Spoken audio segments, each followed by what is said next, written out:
Dave. This is Joe. I listened to that podcast and I was like, I am with him. That sounds really cool. And then Chris Humphrey's hard fouls. Kevin Garnett pushes him straight into the third row. Let's go. My name is Dave. This is Joe. Let's go. This is the Boston Sports Nerds Podcast, the B.S.N. Nerd Show. Joe, you got anything you want to say before you go? No, we have talked a lot. We have tons of nothing left in the tank. Let's go. Welcome back to the 72nd episode of the Boston Sports Nerds Podcast, the B.S.N. Nerd Show. My name is Dave, and of course, I'm accompanied by my two fellow nerds here. To my right, I have the host of WCP, Aaron. And to my left, I have the co-host of Down and Distance, Equestrian St. Bernard. There he is. Welcome to the show. Joe. Joe. You got a big week. Disappointing week, I'd say. Tough 7 days. Yeah. Since Friday. It's been a tough since Friday. Bruins down. The island is sunk. Yep. The dinghy is dry. Yeah, I don't know if you guys knew this, but there was a volcano that erupted, and that island is gone. Yep. And but what a beautiful thing about volcanoes is, while they both destroy islands, they can create islands, and a new island has been created in its place. Yep. And that is Celtics Championship Island. Nice. So yeah, you guys always say, pick that team. You're building an island. Yeah, come on. I mean, we are not doing well so far. The reason the Bruins got eliminated is because you two wouldn't pick against them. We didn't actually pick. No, see, if you just picked against them consistently, the both of you, we would be in the Stanley Cups. See, I was constantly negative about them, even though I thought they'd win, because they played well against Tampa in the regular season. I actually, if I'm taking off the veil of just homerism, this gimmick that I've been running with about the Bruins, I was actually very nervous for them winning the Stanley Cup after it took them 7 games to get rid of the Maple Leafs, who I thought they were much better than. Yeah. So, that's fair. But I just kept. I mean, the gimmick was the gimmick. Yeah, you got to that These playoffs are crazy though. Like Washington got past Pittsburgh. Vegas still in it? Yep. I haven't been paying any. Vegas. They're going to win the cup. Did you see unbelievable? They're going to win the cup. Did you see the video of? It's like just mocking Pittsburgh fans, like how Pittsburgh fans reacted to the loss, and it's just like they get the guy gets up off the couch, like the dad, like flipping out, and then he just rips off the jersey, and underneath it is a Vegas jersey, and he just like stomps up the stairs and like goes to his room. That's perfect. How Pittsburgh reacts to a loss, and then you just hit the "I'm going to kill myself" video. Yeah, I'm going to kill myself. News up. So Bruins down. Celtics lost the other day. Game 4 had a chance to sweep. No, probably the least shocking loss of all time. Yeah, really. They just played. They didn't play good. They didn't play well. They didn't play well, and I put on my Alex Jones conspiracy theory glasses here. I was going to talk about this today. There's no way the NBA wanted 2 sweeps in the Eastern. I don't think they wanted that, but I don't think the NBA... Like the double tech on Stevens and Jaylen Brown, and they never showed like what the hell they were getting teed up for. Mm-hmm.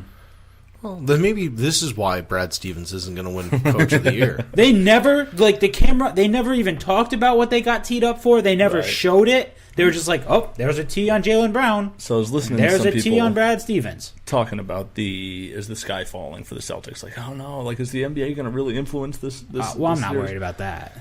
And I didn't know this. So last year around this time, we were talking about how much the NBA was growing, and it's just making so much money. The salary cap's going up. They're making a ton of money. The salary cap didn't go up as much as they were planning. Yep. And the reason for that, based on the NBA statement, was the cap didn't go up as much as they thought because the playoffs were a lot shorter than they thought. Yeah. A lot of series, Golden State swept their way to the finals. Cleveland, the only game they lost was to Golden State. Or the only games they lost were to Golden State. So, no, I'm sorry, I said that backwards. The Warriors games, the only Warriors game they lost was to the Cavs. Yeah. Right, yeah. So, like, they didn't have revenue coming in as much as they thought. Like, they wanted a few Game 7s, a couple 6-7 game series or whatever, and they were anticipating that. It creates more revenue, not just for the league, but for, like, the actual team. Right. Yeah. So, yeah, that's right. There's not as much money coming in, those ticket sales or whatever. So, there's this theory that's being floated around that that goddamn ref, I forget his name, Scott Brown. Is that his name? Is that who was reffing the game? Yeah, reffing the game. And the Celtics are 0-7 in playoff games, I believe, that he's the ref in. Like a wild Is thing. he reffing tonight? I hope not. I sure hope not. It's some wild stat like that. I think they're 0 for their last 7 that he's ref their games. But a lot of people feel he was also really close to Donaghy, the former gambling official. So I wonder if I don't want to like go full Alex Jones like you said here, but I mean, it's not. There's something to it. It is not. Yes, there is. Mm-hmm. There is definitely at least smoke when it comes to NFL or NBA officiating and like affecting the outcomes of games. Mm-hmm. Because there's that famous example of, I think it was like the Kings-Lakers series. Right. Well, that was a Donaghy game Where it was just like all of a sudden the Lakers could do no wrong. And they just constantly kept getting foul shots. Yeah. No, but I think genuinely the league doesn't want to fix games. Because of that, the way this world is, like, if Tom Brady is going to have his fucking, like, phone tapped for, or not tapped, but they, like, look up his records and stuff to find out what he texted somebody about possibly deflating footballs. And shit. And, like, the way how crazy people are about, like, hacking people's emails. Right. If there was ever anything about this, eventually we're going to find out about it. And then the league is done. Screwed. Like, I'm sorry, I'm never watching another NBA game if I find out they're all fixed. Like, we fixed that series because we really needed it to go 7. If the league is fixing it, but there is proof that refs were fixing the game. They should look into their refs. Now, do you consider influencing the same as fixing? It is if you need to make a team win. Yeah. So, like, with Donaghy, Donaghy is the only one that there's evidence of. Well, he admitted it. Yeah, he admitted and didn't he admit that, like, he wasn't the only one? Yes. He also said he wasn't the only one. Yeah. But he was doing it for personal interest. It wasn't an NBA's, like, hey. No, We need this to go 7. He needed it for his financial I had a bet on this guy. He lost a lot, which is, like, he's not a good gambler. He had control. Especially when you can control it. Right. But I think it's Scott Brown. I could be wrong on the name. That guy, Donaghy, called right before and right after a game 54 times in a season. Oh, really? Yeah. So it would be like Scott Brown, bookie, Scott Brown, his agent, and then they'd go to the game, and then he'd come back, Scott Brown, he'd call him. So if Scott Brown's his name, fuck me if I'm wrong. Well, you're just saying a name, right? Allegedly. I mean, the witness protection program. I can't actually. I'm just gonna say the officiating seemed a little dodgy. Right. No, it should be when you see a stat line of like 14 to like 2. Like Embiid, Embiid like complained about the officiating that one game, game 3. And he was just like, there's no way Al Horford can guard me for a whole game and not foul me. Right. And then you looked at the spread, and Philly had actually shot more foul shots. Right. Than the Celtics. So it's like, you're just complaining with no basis, whereas if you watch that game, like the double technical, I cannot get over the double technical. Well, here's the other thing. They might get more fouls called for them. But Embiid's okay, but Simmons is awful from the free throw line. Right. We need to talk about how I am right about the process, and I am doubling down on this now. Okay. Because that it's Embiid? No, fuck Embiid. Embiid he's really good for 3 quarters. Yeah. By the 4th quarter, he is so gassed. Right, it's awful. That he's like this is only his second full season. He's like a baby deer out there. He barely can stay afloat. Ben Simmons, I have never seen someone so unwilling to shoot. Like, he has to be able to shoot. I don't understand why he just won't shoot. Right. Well, he's not a good shooter. Yeah, but just shoot. Neither is Rondo. Rondo would still pull. Yeah, if you left him that wide open, I'm going to pull. Marcus Smart is literally the worst shooter in the NBA statistically. Right. And you can't get that guy to stop shooting. Game 3, he was just like, you know what? I'm going to turn into Peja Stojakovic. Just shooting He was threes. like 4 for 10. Yeah. He was like shooting 40%. He started off 4 for 4. Right. His first four threes. After that. Yeah. But, So I don't. It's just the most. And then if they get LeBron, everyone will be like, well, this is the process. Well, LeBron is showing you that all that other stuff that you did that you called the process literally doesn't matter because the process could have been like, I don't care what our team is, get LeBron. Right. The process is get LeBron and he'll carry you to the Eastern Conference Finals. But here's the problem with that. What is the one thing everybody always says when LeBron's on the team? He's usually the one that takes care. He's the one that bringing up the ball. Right. He runs the team. Yeah, he's made comments, though, that he wants to transition to an off-the-ball player as he gets older. But here's the problem with that. He's not a great shooter. Mm-hmm. He's definitely gotten better over the years. Right. He, like any great player. The reverse of Shaq. Practice and actually got better. He's gotten very good. I mean, LeBron's a pretty damn good shooter now. Yeah, but he's still... I wouldn't call him a pure shooter or anything like that. I wouldn't say he's like Steph Curry. No, but he's definitely... I wouldn't leave him open at the three-point line. It's also... But I would also say it's the weakest part of his game. Well, yeah. It's the shooting. If you took away his... If you stop him like you stop Ben Simmons from driving to the hoop, then you can limit him. Yeah. So the issue is when you think of LeBron on a team, what is usually open for him on his team? The pass to the three-point line. Right. And they don't have any What shooters. can he do? If hypothetically you do have How does he help Phil? You have Ben Simmons and you have Embiid. That means you're not going to be able to afford like a J.J. Redick. Right. You're not going to be able to afford some of these other guys that can shoot on your team. Because right now, that's exactly how that team is structured. My point is... The same way. Ben Simmons penetrates, and then he dishes to If you have LeBron and Ben Simmons that can't really... Now, LeBron obviously way better than Ben Simmons, but he's just going to kick it to Ben Simmons...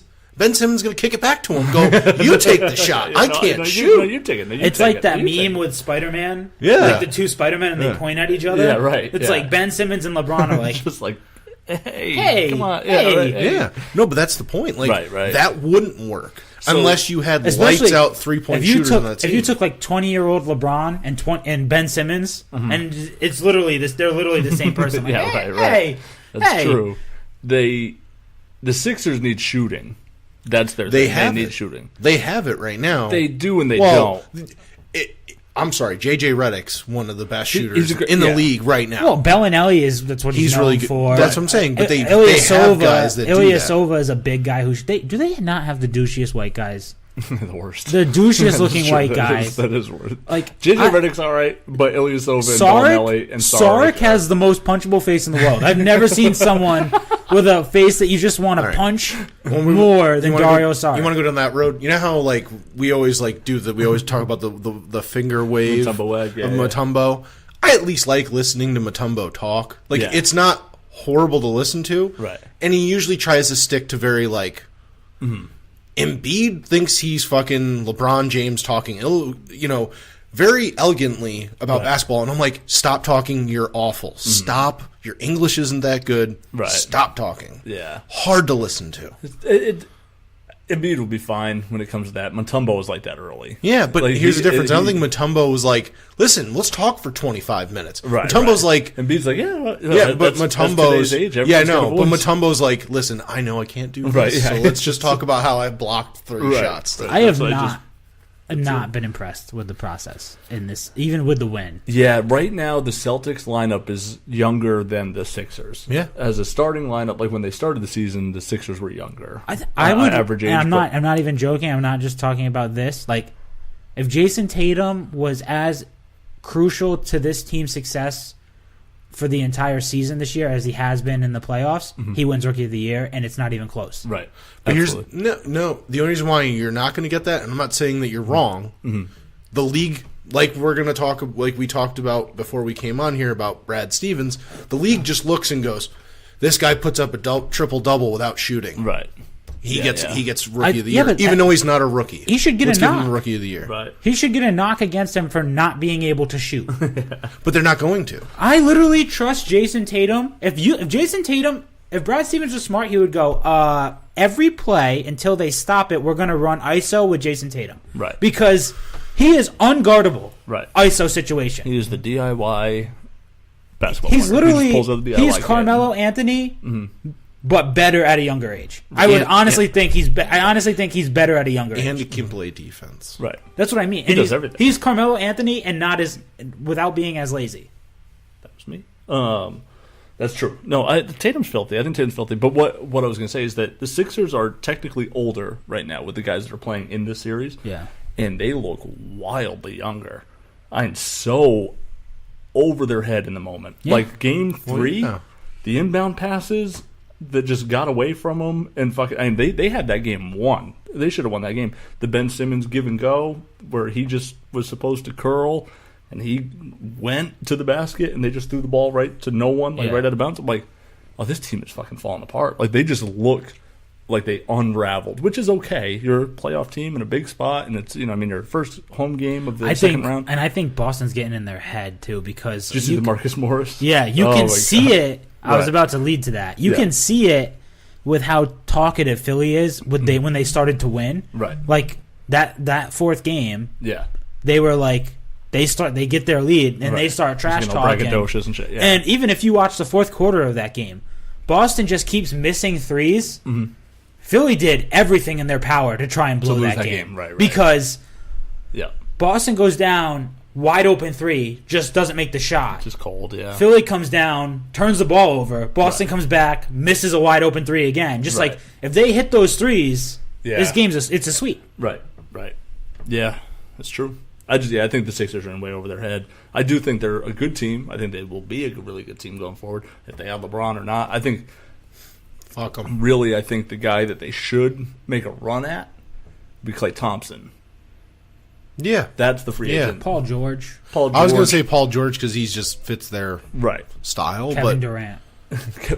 Go for Kevin Durant. No, here's the thing. So why Kevin and not LeBron? Because that's the same thing. Well, Kevin Durant doesn't. Well, he shoots better. He's a different kind of player in my opinion. He's more of a traditional small forward. Yeah. Kevin Durant, scorer. Yeah, pure scorer. Wing guy. Whereas LeBron is a hybrid animal. Yeah. Right. Yeah. I think here's the thing. And he's younger, everybody keeps talking about that. Yeah. Like, what's going to happen hypothetically? Season's over.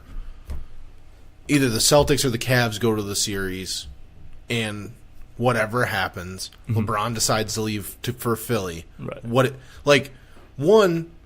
As much as everybody's going to say that's crazy, and it's going to, oh my God, what are the Celtics going to do? You've seen what the Celtics do without their two best players. Add them back onto that roster. Yeah. This brings me back to, I think like 2 weeks ago, where I was like, they might, and I didn't want to say stumble, but kind of just work their way into the Eastern Conference Finals and maybe the Finals. Yeah.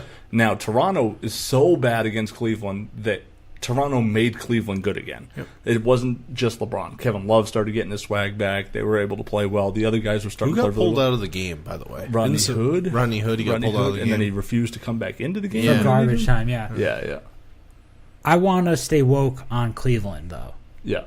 I think we saw it in the first round when the Sixers beat up on Miami, and everyone was like, 76ers are going to the Eastern Conference Finals. Right. And then they faced the Celtics, and it's like, oh, they aren't as good as we thought. Right. The same thing is going to happen with Cleveland now versus Toronto, because Toronto is not as good as everyone thinks. Right. They barely squeaked by Indiana, a Washington team. Toronto did. Toronto. Yeah. They barely squeaked by a Washington team that was far inferior. That was eighth. It was the eighth seed. Right. Yeah. They were the worst team in the playoffs. Right. Well, Miami was probably the worst team in the playoffs. Right. Yeah. But they barely get by that team, and then LeBron is their boogeyman. Like whatever it is, DeMar DeRozan and Kyle Lowry cannot beat LeBron. Right. That's true. So I think like the least shocking thing in the world was that Cleveland swept the. I thought it could have been at least a 5-game series. And I think the Celtics are much more built like Indiana than they are like Toronto. Right. Oh, well, for sure. Yeah. But you go back and look. So, would you guys be stunned if they beat the Cavs in 6-7? No. They need to win on the road. They got to win. They won. They won versus Philly. Yeah. But this whole playoff run, I've been talking. A tough city to it is. People in. Yeah. Especially when they shoot confetti early. That was too fucking funny. I was talking to my buddy about this, and he says, "What are you looking for out of the Celtics this playoff run?" And I said, "Win a round or two, lose, so then that way you know what it's like to lose, and then those guys will have a chip on their shoulder, and then you'll have the veterans come back and be like, okay, yeah, now you got some hungry young guys, you know what I mean, whatever." And then so they win the first playoff round, and he says, "Well, they got to, what do you think of them now?" And I said, "I want to see them win one on the road." You know what I mean? Like, that's another thing. Like, okay, how do you let's see them put that piece together now? Yeah. Just like you're, stacking up Legos. Like, okay, now we got this one piece, now we got this one piece. So they won one on the road. So now I feel good about that. Now I want to see them lose game 1 against the Cavs, come back and win the and series. then win game 2. You know what I mean? Oh, Like, come right. back. You're going to be at home, so lose home court and then turn around that next night and then beat them. You know what I mean? And then split in Cleveland and then win the series eventually and then the championship forever for the rest of my life. But the next real step would be seeing them lose a home game because they haven't done that yet. Yeah. Lose a home game, and then how do you come back from that? What's nice is they have home field advantage for the rest of the playoffs. They until the finals. Until the finals, yeah. Right. I forgot what show it was, but they have Shaq, Barkley. Oh, yeah, that and, the TNT thing. whatever. And they're all talking about, like, what team would you rather be on or be the franchise, like, be on that franchise, like, or be that franchise? Which one would you want based upon the pieces they have? And that was all, like, Shaq, as Charles is trying to be, like, very intelligent about his answer, Shaq in the background, Boston, Celtics, Boston. Celtics, just keeps saying it, and he's like, it's the Celtics. Like, in his mind, it's like, there's no question. Yeah, and he's like, as much as Embiid and Simmons are good, like, that's all you have. Right. He goes, you look at Boston, even though a lot of those players, it might be hard to keep them there. Right. There's so much young talent. It's unbelievable. I don't think it is hard to keep them there. No, I think there's a way they can work some, like, voodoo on the cap. I think you're going to have Horford go when he goes. Yeah. Like, when he's up, And you you just probably let him don't keep Rozier. go. Right. But See, I think you might be able That's to keep tough. Rose. It's either Smart or Rozier. I think Smart goes. One of them's got to go. I think they both have to go You think so? to keep To keep Jalen and Jason. Yeah. keep Jalen and Jason. Yeah. That's We'll probably see. true. You never by know. the time, right. but by the time Jason's contract is up, It's 3 years from now. yeah, Right. I mean, you might not have Kyrie Irving. Heck, at he's that going to be point. fucking 34 or Yeah. whatever. So Yeah. then you might be able to keep him. You Right. know, Does Hayward just come back and complete ball out when he comes back? I'm hoping. Like, you know what I mean? Like, It's a big injury, I took a but- season off. Now it's my Right, turn right. to, like, just go crazy. I have so many questions about what they do with their Lineup. rotation next Yeah. year. Like, it's a wild good problem to have, but it's one of tough. them. I think Tatum's a 6-man. Think so? Yeah, Yeah. I don't think they go that small of a lineup Yeah, I don't think so. as either. their starting lineup. I think Jalen and Jason take nights off. Oh yeah, maybe Because Hayward might alternate. play the 2, like you were saying. Yeah. You could put Tatum at the 3. I Horford at the I 4. honestly think Hayward is the 2. Yeah. I think with Jalen there, Jalen's the 2. Yeah, Yeah, but yeah, he'll, yeah, right. Hayward will just switch between the 2 and the 3 depending on what young guy is playing. Right. Yeah. That's what I think. I think you'll have nights where, you'll want to be a little bit bigger. I don't think they'll play If you're playing the small lineup, you would go all of them. you go Kyrie, Jalen, Hayward, Jason, Horford. Yeah, And then if you wanted a bigger lineup, you would go Kyrie, Hayward, Jason, Horford, Baines. yeah. Or I whatever. like Baines a lot. I do too. He's perfect. And I want them to. I actually get the money from somewhere, but I want them to bring back Greg Monroe too. Yeah. I know he hasn't been like that crucial in this playoff run. They haven't really been using him, Right. but He helps them though. he a does. lot. Like He's a matchup. He's a matchup problem somewhere. right. On a lot of teams, they don't have a guy for Monroe. Yeah, You know what I mean? So, like you said, like Embiid and him is sort of like, okay, not a great advantage for Monroe at that point. No. But if you go against Cleveland, yeah. Monroe on Tristan Thompson You might or s- whoever, yeah. whoever that Kevin Love or whatever. Where Cleveland used to beat Boston, especially last year, is the rebound battle. They Right. always win the rebound battle. Right. Not this year. No, Well, not this They year. are just a better rebounding team. Right. I think Morris is gone next year. Easy. Is he on a 1-year deal? I don't know, but I I, know think they he is no traded- matter what. See, I think they like him a lot. Yeah, No, I just think he's been really cold this series, but Yeah. it's not that, like, I hate him for any reasons other than, like, whatever. he's a Right. dog. The though. alleged. But I just think that they're gonna need to make openings for people, and I Right. think he's one of them that's like, hey, you got like a higher cap hit, let's let him Right, right. go. When like Rozier, Smart, and Morris are on the court together, that is a it's feisty just- unit. yeah, they're That is just a wild like- unit. I do like the fact that Terry Rozier wants to legitimately fight Embiid. Everybody. Yeah. No, just Embiid. Yeah, He's just yeah. like, fuck it, let's do and this. he seemed pissed the rest of that game. Yeah, Oh, yeah. yeah. Scary Terry's confidence is so fucking high right now that John Havlicek, I believe it was either John Havlicek or Bob Cousy said that he's better than Isaiah Thomas ever was. Well, he is. Right? And the Terry Rozier is better than Isaiah Thomas, the guy who scored 30 points a game for you last year. They told that to Rozier, like, hey, Bob Cousy says he thinks you're better than Isaiah Thomas. What do you think of that? He says, cool, which one? And it was like, no, we didn't mean the Detroit. I didn't say, like, he's not saying you're better than a Hall of Famer. He's like, we're saying that you're better than last year's Isaiah Thomas. The sixth man of the year a couple years ago. Right, yeah. And he was like, oh, that's cool, which one? And just like, yeah, I get it. Yeah, we're just like, holy shit. You know he's who's vibing, dude. I like him a lot. By the that's way, tough to say that he's better than even Isaiah. Celtic Isaiah. Yeah. Jaylen Brown's my sixth man next year. So who plays? So You Hayward want plays Tatum? the 2. You want Tatum at the Tatum at 3. Hayward at the 2. Yeah. Yeah. I think it'll really come down to, are you playing a big lineup, small lineup? Yeah. For the night? I got what you're saying. I don't even Yeah. think like I know he's he'll gonna be get a six. starts. He'll be a six man the same way James Harden was a six man on Oklahoma. Right. Yeah. He'll Like- come off the bench and play 35 Yeah, minutes. yeah. He'll play just as many minutes, Right. but Yeah. we just can't have you on the court to start the game. I think that it's funny because we had this conversation before the season started. Like, what do you do? Who plays the 2? Who's going to be the 3? You got 3 small forwards. Now what do you do? And Just got pushed back a yeah, year. it was like, oh, Hayward got hurt. Okay, well, here's your answer. You have Jalen, Tatum, Horford, Baby. There you go. And then now Hayward's going to be coming back, and we're sort of like, so what do you do? Who plays Well, the no, 2? not We even got that. small Honestly, forwards. I Not don't even want that. Terry Rozier. Like, Right. not saying he's better than Kyrie. but Right. like, It makes me wonder, I think I'd trade Kyrie. No. what's the drop-off between Kyrie and Terry? I think Kyrie's great.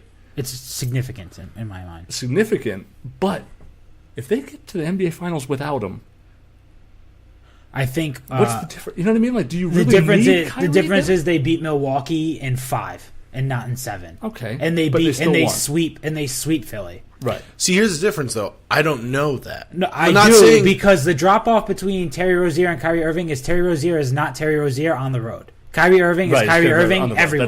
That's a very good point. it's true, but also the difference is Kyrie Irving's been starting for how long? This is literally he's Scary much more Terry's polished. first year. Yeah, no, starting. Terry Rozier is showing out. I would rather trade Terry Rozier right now at the peak pinnacle of his hype, Yep. and then watch him turn into what Avery Bradley did Right, and right, all of right. them. Kyrie Irving is Kyrie Irving everywhere. Terry Rozier might not be Scary Terry anywhere but the Celtics. The funny thing about Kyrie is that either, assuming the Celtics win tonight or this series or whatever, either his former team is going to make the NBA Finals without him, or his current team is going to make the NBA Finals without him. Yeah, that's So that's a weird That's a thing. scary thing. Yeah, it's a weird thing to think about. a tough look for any future MVP ballots. Yeah, really. But here's It's like Yeah, that's tough. But I wonder, I shouldn't say what's the drop-off. I should say if they get to the NBA Finals, do you need them?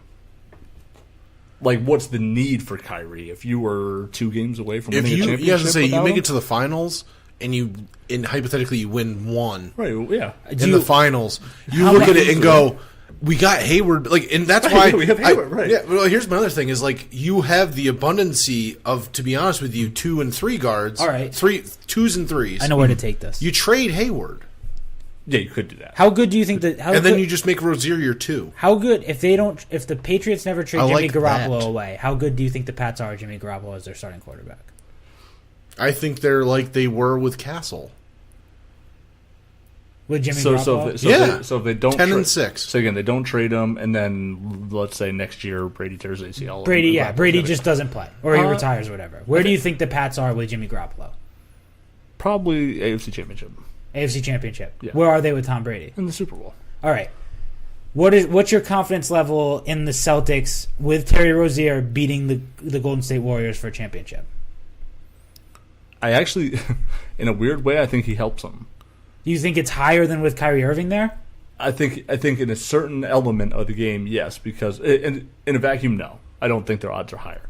But I would be intrigued because I think he's tougher on Curry than Kyrie would be.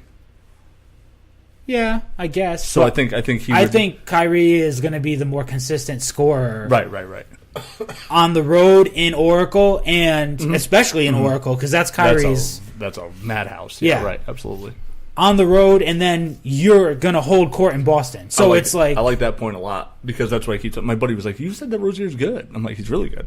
He's like, "He's shot like shit." I'm like, "Oh, he's a young player. He's on the road. He's a bench guy." Yeah, on like the we said road, last he week. struggles, and people overlook it because at home he turns into Scary Terry. Right. And on the road, he's put up like decent games, especially more recently. Right. But he's a shell of Scary Terry on the road. I think he's maturing and he's polishing, so I think his home road splits are going to continue to close. Yeah, they'll get better. But I think it's the consistency day to day of Kyrie Irving is where that comparison, like, it's close. Yeah. It's close when they're at home. Yeah. When they're on the road, it's like I don't think you need Kyrie when you're at home as much as you do. No, you don't. In general. I'm not saying this to be stupid, but I think if you went back and looked at Kyrie's stats on the road versus at home his rookie year when he was the only guy on the team. Yeah. And they had, what was it, Bennett?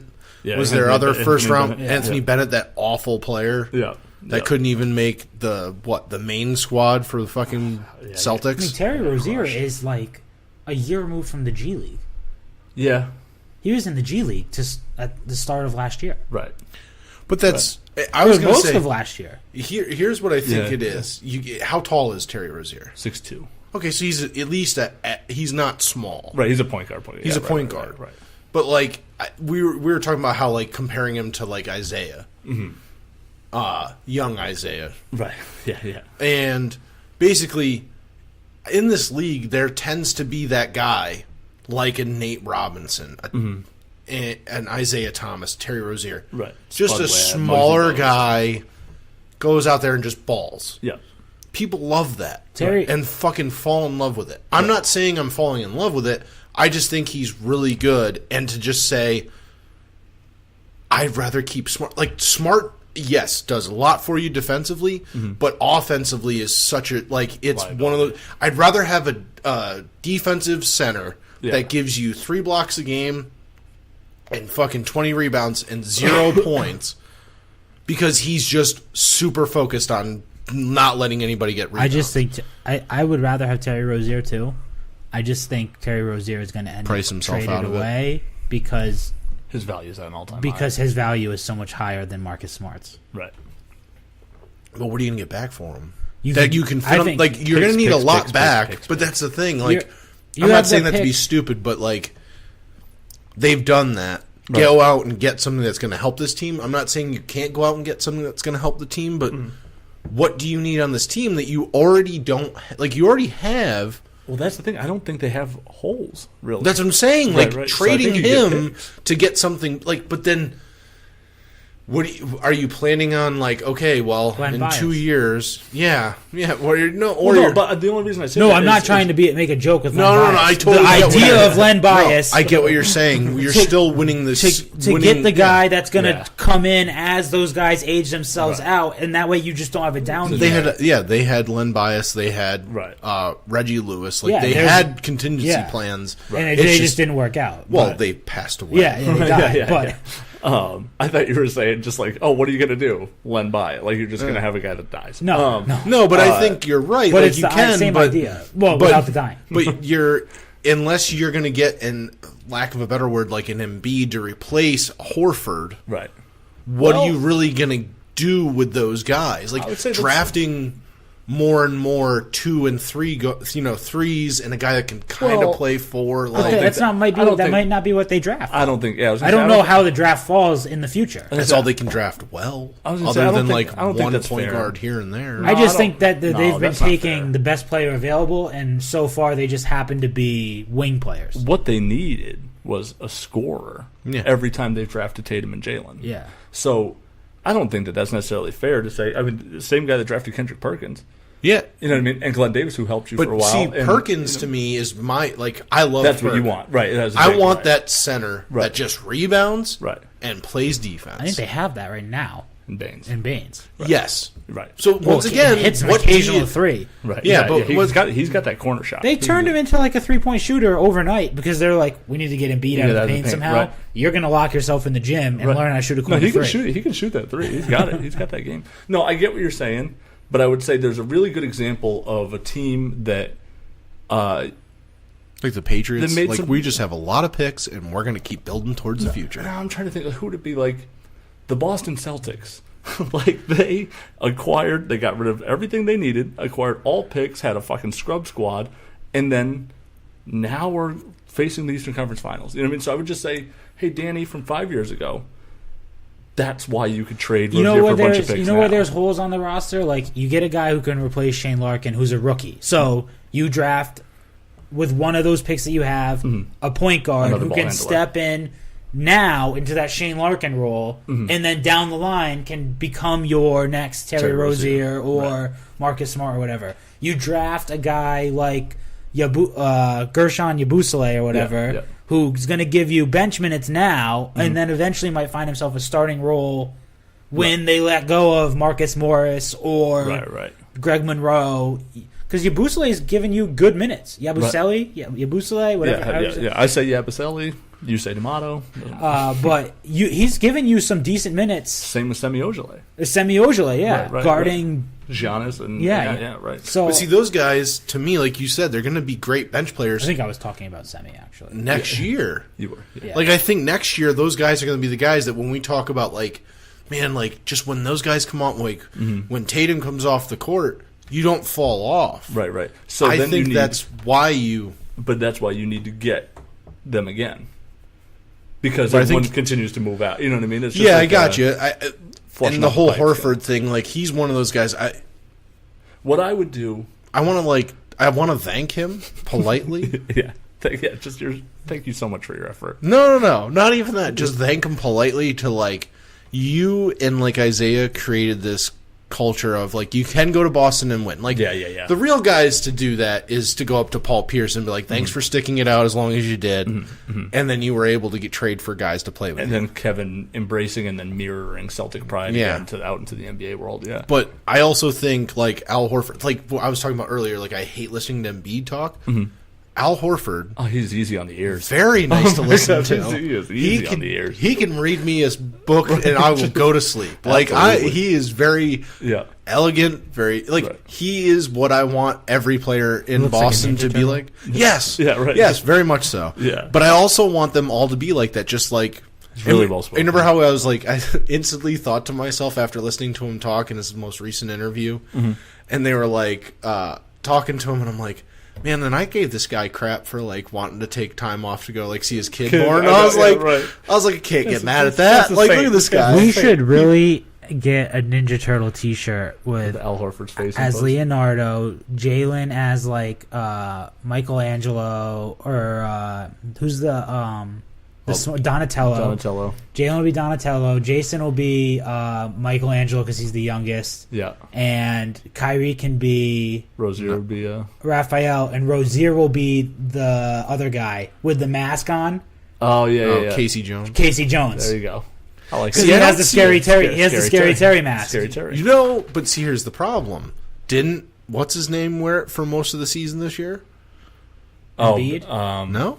Kyrie did. Kyrie wore so the he would have to be him. Mask. Yeah, but he's the scary Terry persona has like the I get it. The hockey mask. Yeah. So I want him to be Casey, and then Brad Stevens is Splinter. But see, here's the thing. Here's the thing with Terry though. Terry's a lot like Raphael because Raphael is very fiery. So that's the guy you're going to want. My least favorite Ninja Turtle. Ooh, why? He's my favorite. Hot take. Michelangelo is my favorite. Michelangelo or Leo are my two favorites. Yeah. Okay. Leo's the most boring Ninja Turtle ever. Yeah, everyone loves him. I'm basing this solely off the live action movie that came one? out. The first one. No, like 1989. No, not the new shitty ones. The Vanilla Ice. 1989. Okay. No. 1989, not 1992. The first one. Which one's the Vanilla Ice one? 1992. That's number 2. Yeah, okay, that's the second one. That's the second one. The first one. Kevin Nash is Super Shredder. Yeah, that's true. Yeah, not that one. Yeah. The first one that came out. I actually like the 92 one. When Raphael... I don't hate it. I'm just saying 90. When Raphael gets really, really fucking moody in that one. They go to the fucking house out in the woods or whatever. Yeah. And Raphael is just like the most moody piece of shit. Yeah.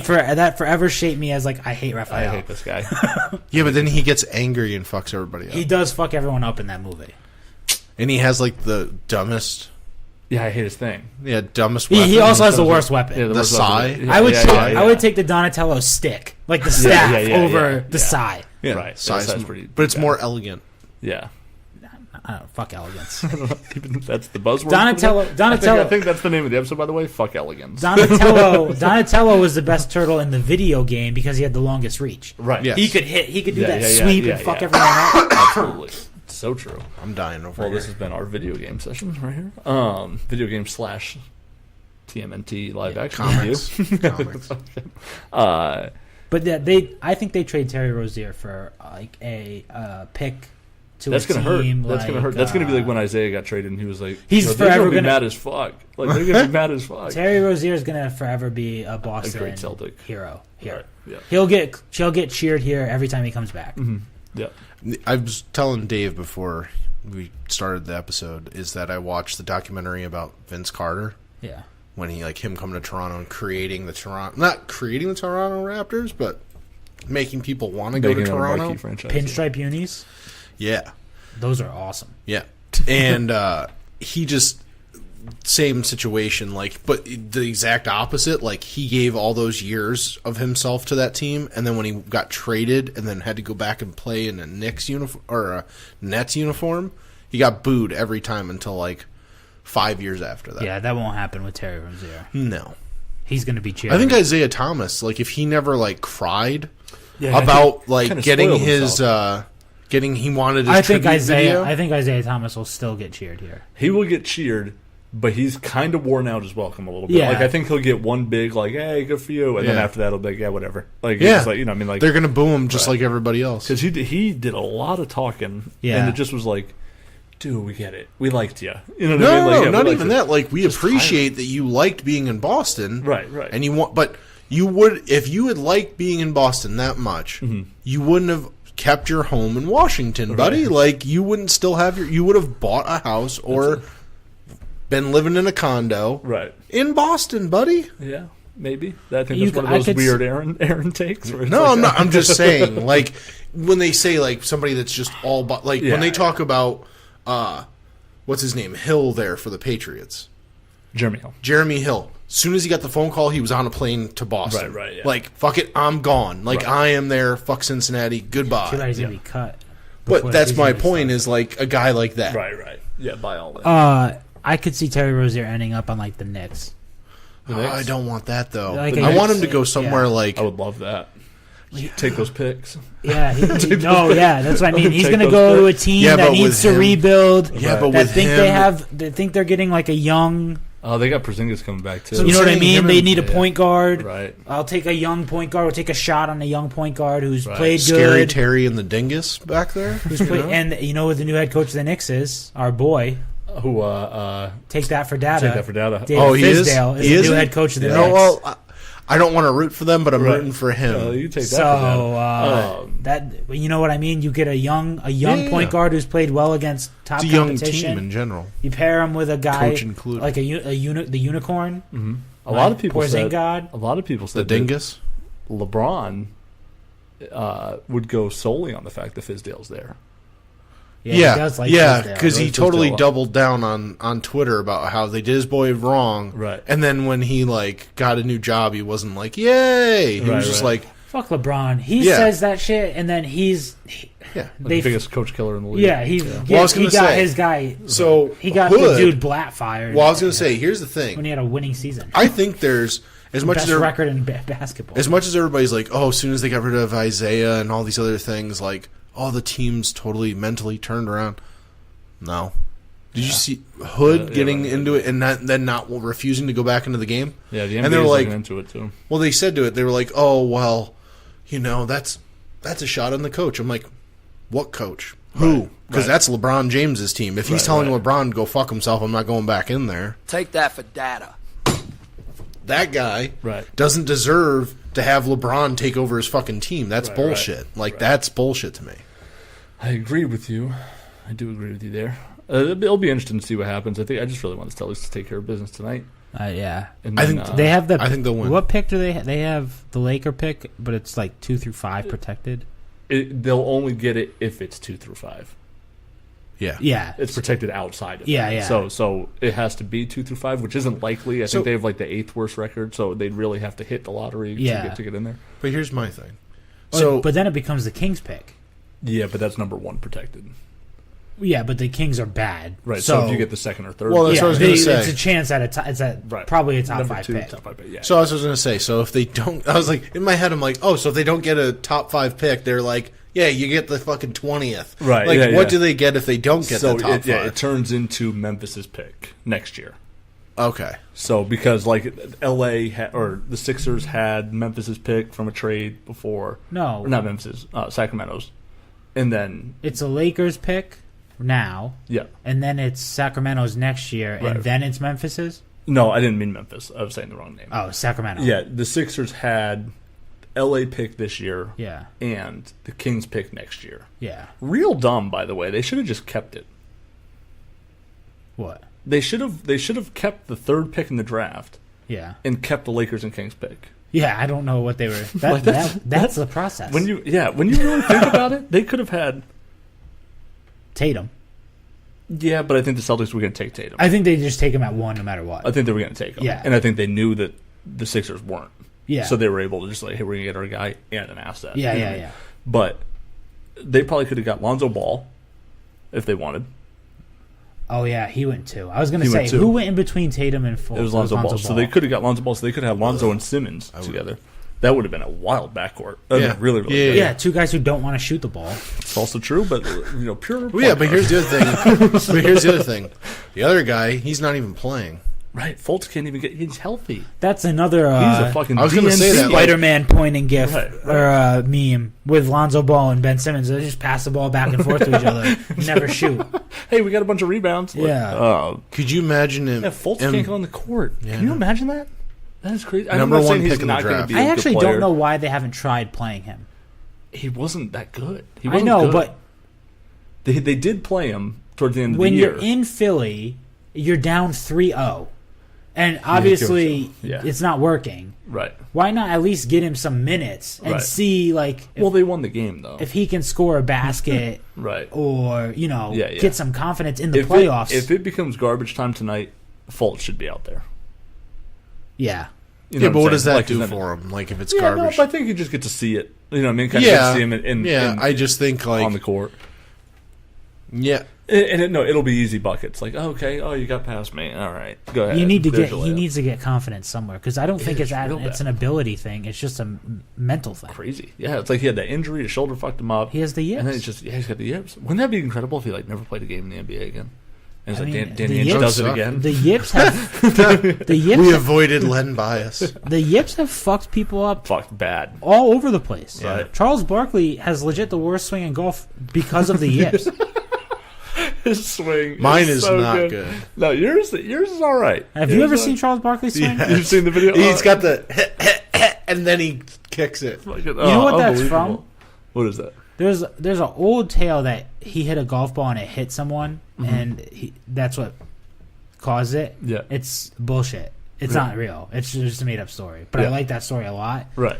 Someone Would you like- He's like, so I just told it. he got some advice once that you shouldn't think about your swing until you're like 3/4 of the way done with it. Yeah. So- he stops. So he actually starts. You shouldn't start thinking about your swing until you're 3/4 of the way through it. Right. And right. that's So when he starts- actually does that, but because he starts thinking about it, Right, he he like stops. hesitates. Yeah. And Here's I'm gonna hit it now. He's done everything in his power to try and stop it. He was on like the Hank Haney show. Oh my God, He had that's Tiger great. Woods swing coach. He's going to sports psychologist. Can you imagine and being he Tiger Woods cannot- swing coach and being like, I got nothing. okay, so here, let's try this. Don't. They did a whole Just show. don't But do here's the that. thing. Hank Haney is Tiger Woods' old swing coach. Yeah. He had a show called Hank Haney like fixes his swing. He had Ray Romano on there. He does celebrity like Right. he did an entire series like Charles Barkley. season that was Charles Barkley, and he still does the hitch. Wow. He cannot. He's going to sports psychologist. That's crazy. And if you listen to But could he beat you in a golf game? No, he's really bad. Is he bad? I don't know. I He just sits in, like, the I just figured. Well, his he could drive, beat me because I'm also not good. Well, I was just in my head. I'm like, his drive might be bad, but his his irons and short game might be on point. What does he do for like his approach? I don't know. He rolls everything. I don't know what he does. Right. There's an old clip. See? No. There's an old clip where he's on like Oprah or Ricky Lake or something like that, and it's Jordan and Charles Barkley, and they start talking about Charles Barkley's golf swing and like making fun of him. And Jordan gets dead serious, and he goes, "I can't even make fun of him about it. It makes me uncomfortable. It makes me uncomfortable because I played with him before this happened, and he would beat me all the time. He was great at golf." And he's like, and the fact that he just lost it, and he turns into this is like, it's like, so sad. I can't. Oh, you know what it is? You know That's what it tough. reminds me of? Like, he's obviously can function as a person. Right. But it's like that person you see that's like, obviously I don't think that this is the case in his book, but there's got to be something mentally wrong there. It definitely Because is. there's a lot of people that, like, you see somebody that's done, like, 30 years of partying, and you see them now, and they're like, they have that weird twitch or something. Right. And it's like, that's what it reminds me of. He's got like a tick when it Do you comes remember to when it. Chuck Knobloch legit just couldn't throw the ball to first base? Yeah. Chuck I remember that headline in like the New York Post. Yeah. That was the yips. There's been catchers who can't throw the ball back to the pitcher. Right. Or John Lester can't throw a ball to first base. Right. He can't pick people off. Right. He can throw a 90-something mile per hour fastball dead center over the plate, but he cannot turn and throw a ball to first base. Well, I was going to say, here's the other thing. Like, you were talking about, like, getting Tiger Woods' swing coach. Tiger Woods had a good swing before this coach. To me, any of these coaches that, like, oh, I helped this guy, he's a great player. When did you start helping him? Right. When he was, like, 25. He's been playing like that since he was fucking 10. That reminds me of, like, the Tom versus Time, where he's with that quarterback's coach type guy, whatever, and he's like, "Oh, guys don't come to see me to get 25% better. They come to get like 0.2% better or whatever. It's just like little mechanic thing or whatever." He's like, "That's all I help them with." Yeah, he's like, it's not changing their game. Right. But yeah, that's funny. I'll never forget that scene from Tom versus Time when he's with that guy and he's just doing those like wild hip thrusts, hip motions. Yeah, he's like, I think I'm here. You know what he should do? He should just take salsa classes. Did you see the suit? Yeah, the Met Gala suit. Yeah. I heard Lady Gaga had a really weird dress. The bullfighting suit. The bullfighting suit. Yeah, I saw someone say Lady Gaga having a really weird dress at the Met Gala is the most like cliche thing, statement of all time. Well, I guess it was because they tried to make it more like a religious theme. Yeah, it was supposed to be a Catholic themed. And she was like, "Yeah, no, not happening." I saw a really funny meme where it was like when Tom Brady's going to turn Giselle into a tiger after this. Lady Gaga legit wore a dress made of meat. At a meat. Yeah, meat what's I think it was like the Grammys or something. Yeah, Grammys. But anyway, yeah, we're getting off topic. Yes, we are. But no, the Celtics should win. Oh. The Celtics should win tonight. They should win tonight. Also, with the whole officiating tonight is also the 11th, 10th, 9th. It's the 9th. Wow. I've been writing. I don't know what day it is. Yeah, I don't know what it is. You guys are. I have a different job. I don't have to write down the date anymore. I never write down the date. So. Real quick, before we move on from the Celtics, we were talking about this before the show, that there was a coaches poll to Coach of the Year. Yeah. Right? The peers voted for Coach of the Year. Brad Stevens did not receive a vote. From his peers. Fellow coaches don't think Brad Stevens a good coach. Brad Stevens commented before the game tonight. Brad Stevens shrugs off lack of Coach of the Year vote from peers, says the guy that should have won got it. Who won it? He said, I read the other Raptors He said, I read the other names on the list, and I wouldn't vote for myself over 29 of these other guys. That's just Brad Stevens being with Brad. Stevens. Yeah, that's just Brad being Brad. But it's just good old Brad. But he's got to be. I mean, that must be a good old boys club or something, because it's like, I'm telling you, it's always popularity. Doc Rivers got a fucking vote, and I mean, Doc Rivers voted. Doc Rivers voted for himself. Let's be honest. He doesn't deserve a Coach of the Year vote. No, not at all. Not at all. That's what I'm saying. I think people just like him. That's proof. Yeah, it's just proof that it's a good old boys club. Because it's crazy. I want to know who Brad Stevens voted for. Probably the guy for the Raptors. Yeah. Yeah. Judging based on his comments. Right. Yeah. It's probably who he did vote for. Right. Or he voted for Popovich just to say, fuck it, I don't give a shit. Pop, yeah. No, he's going to like double. Sad story there, huh? Well, no. With Pop? No. Oh, his fucking his wife passed away? Oh, did she? They came out and did this whole article about he's just an asshole. Like it's like how Bill Belichick gets killed every so often when he's just like really rude to the media. Popovich is like he's bad. Bill Belichick is just like very short with the media. Quiet and short. Popovich like goes out of his way to embarrass you. Yeah. He'll call you out in press conferences. I probably would if I was a coach. I'd be like, and you guys suck. And the people were like, I've seen Belichick do it before, where if he thinks you ask like a really dumb question, Popovich does it to like good questions. Good questions. Yeah, right. Like, hey, in the third quarter, you guys had a tough stretch there. What did you see that made you want to fix this or whatever? Yeah. He's like, are you kidding me? Like, they won on a 13-2 run. Yeah, I called a timeout. Like, of course. What do you want me to do? Yeah. It's just like, okay, like whatever. You know what I mean? I was just asking what you said to the guys at that point. Where he's like, I told them, don't do that. Let's play better. And everyone's just like, oh, Poppy and Pop. Poppy and Pop. So like this article came out. I don't know if it was by ESPN or some sports thing or whatever, where they just were like, we shouldn't just love Pop for being Pop or whatever. Like, he's an asshole and he should be known that he's an asshole. And then like the next day or within 4 days or whatever, his wife passed away. She's been battling cancer for a long time. It's probably why he's been extra crude this year. But I remember it distinctly. There was the playoff game where he sits down at the podium and he says, all right, let's get this over with. Or he said something like, oh, we got to do this or whatever. Right. Then he sat down, and the next day his wife died. Right. And everyone, well, it was like 2 days later, I think, his wife died. Because it was like he had that podium thing. Right. Everyone like ripped him, like he's being such an asshole, blah, blah, blah. Right. And then you find out his wife has been like, it's like the same, I think that's the same one where he walked in. There's like a Gatorade sitting in front of his he he walks in, he's like, I don't want this. Or whatever. And he's like, just kidding. Kidding, guys. Or whatever. And it's just like, all right, let's do this. All right, but he's like, but before he says that, he's like, I'm just kidding. You guys can't take a joke or whatever. And he's like, I don't know if he's trying to be funny or not. Well, like, it's like, but he obviously was distracted or whatever. Well, it's like the people that always like ask you, oh, what do you like? Do you have a comment on this guy? And they're like, yeah, he's a piece of shit. He died, and you're like, oh shit, like right on. He has a family. There's a funny story that kind of links into this, not as much, but. My buddy John, we reference him sometimes on the show. Back in the day, I would come up to him and like, let's say I hooked up with a girl over the weekend or whatever, and I would be like, "Oh, John, you know so and so?" He'd be like, "Oh yeah, the girl with the big forehead and pimples." And I'm like, "Well, yeah," but yeah, he's like, "Yeah, what about her?" I'm like, well. Like, now I don't want to tell you. No, I can't brag about it. I can't brag about it. He's like, "Oh, would you fuck her or something?" I'm like, "Yeah." He's like, cool, man, awesome. And I'm like, no, not now. Like, no, just totally fuck, like, whatever. And he did it to me like 3 straight weekends in a row. And like, just pick out like whatever the worst thing is. And it would just be like, hey, fucking that girl? Like, yeah, didn't she used to have a dick? And I'm like, wait, what? Like, just like, hold on, what's going on here? She still does. No. But no, breaking news. Breaking news. No, it's still there. Yeah. But yeah, he used to do that to me all the time. And I'm like, well, you fucking okay, just that ship has sailed. Like, now I don't want to tell the story. Celtics big game.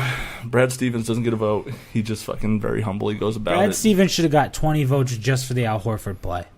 Just for that the play call. Is a beaut. Here's what Skip Bayless said about it. No. Brad Stevens is overhyped and that there's no way that was the play call, a desperation lob to Al Horford at the last second.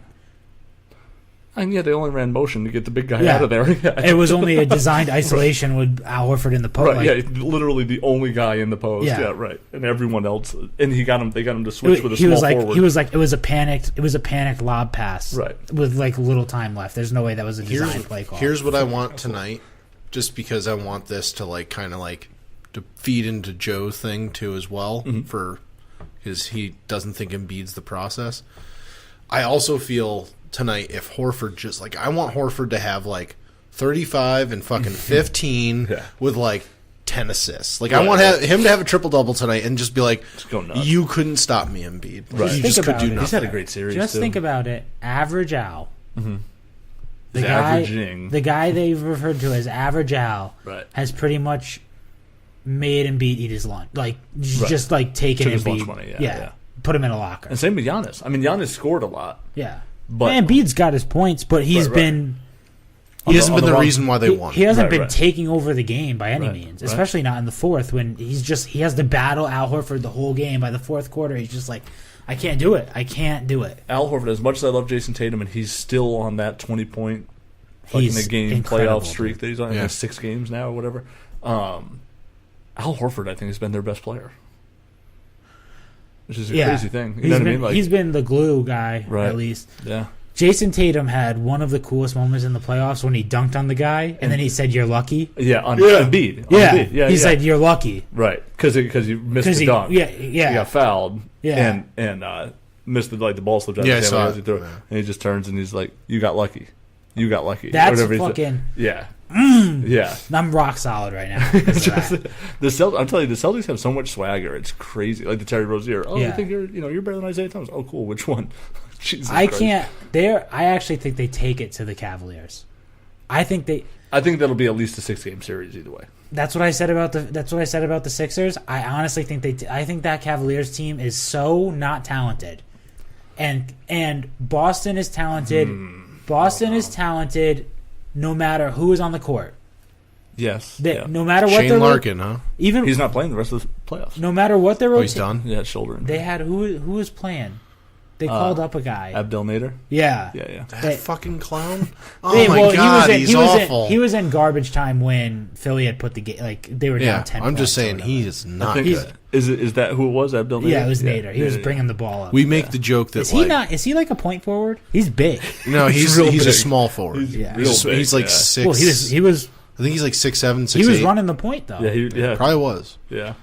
but That's because they have like all their Nobody point guards are playing point guard and 2 guard. he's not going to actually. The he's problem not, is all their point guards is Terry Rozier. Yeah, That's all they have for he's point not. guards. He's now. not going to actually play minutes. Nader. no. No, probably a little bit. They'll do a cycle of like Smart, Rozier, and Oh, Larkin's out. Yeah, it's well, literally I've seen them have Horford bring the ball up. Like, Yeah. it doesn't Oh, matter. yeah. Tatum can bring the ball. Yeah, up, too. they'll that's they- where they- Horford gets his 20 The way assists. the way the Celtics run the offense, it doesn't really matter who brings the ball up because they get into like a moving the ball like cycle. You know what I mean? So, I don't want to hammer home too much on the Celtics here tonight, but I do. Well, they're playing. I am curious. We were talking about Kyrie being gone. Yeah. Yeah, Do you think the Celtics are actually more dangerous without Kyrie because you don't know where it's coming from? Like if they were down 5 with a minute left, you know Kyrie's taking the shot. He's their closer. Yeah. He's their end the end game guy. Do you think the fact that you can run the play for Horford? Actually, I think I disagree. Are you just adding Kyrie back? Yeah. Because I think if you add Kyrie and Hayward back, you don't know where it's coming from again. You don't know where it's coming from. No, I'm saying like if Kyrie wasn't hurt for this postseason. You know what I'm saying? Like because Hayward gets hurt in game You would 1. assume that, yeah. Kyrie's going to be the guy. But He's the I don't closer. know. Yeah, but you know what? I bet you that Horford play still gets drawn up. Yeah, they went to other guys in big spots. Yeah. But I just mean like there's normally a guy that is the ball possessor. Yeah. You know what I mean at the end of the game, and like Because you're going to get considered shit. the closer. You're even going to if get shit if that shot goes to Marcus Morris, or you know what I mean. If it doesn't go to Kyrie Irving, right. you're right. going to get shit. Yeah, like why why are would you letting- draw up the play and not let Kyrie not have it be for Kyrie Irving? Right, exactly. Right. So he should be the guy with the ball based on the fact Yeah. that he's your best player. But I think if you're going into, let's just say you're just saying if you add him back for these playoffs, Right. going into next year, when you have a year of Jason Tatum, another year of next Jaylen year Brown, is wide you open. have Gordon Hayward Right. back, you have Kyrie Irving back, and you saw what you just saw from Al Horford. Yeah. You're not going to know. Yeah. Who's Like the guy? you would think it's Kyrie Irving, but it's just as likely to be Gordon Hayward. Or Tatum It's or just as Jaylen. likely to be Jason Tatum after what we've seen. Right. It's just as likely to be Al Horford under the hoop getting an ISO. You know what I mean? Yep. Like Brad Stevens is going to draw up what works. Right. He does such a good job of just getting a shot for somebody. So Skip Bayless said that about Brad Stevens. Like that's not what. And then when they asked Al Horford post game, because that was a tweet from Skip Bayless. yeah. When they asked Al Horford post game, Yeah, he was like he's Brad a Stevens genius. is a genius. I have no Right. idea how he comes up with half the stuff he comes up Yeah, he with. says, And he was like, that he was starts- absolutely a drawn up play. Right. Yeah, because I saw that where he was like, he'd be saying stuff sometimes, and I'm just looking at him like, that's not going to work. Or No. whatever. And then he's like, and then it always works. It's great. Yeah, no, Brad Stevens is fucking filthy. Red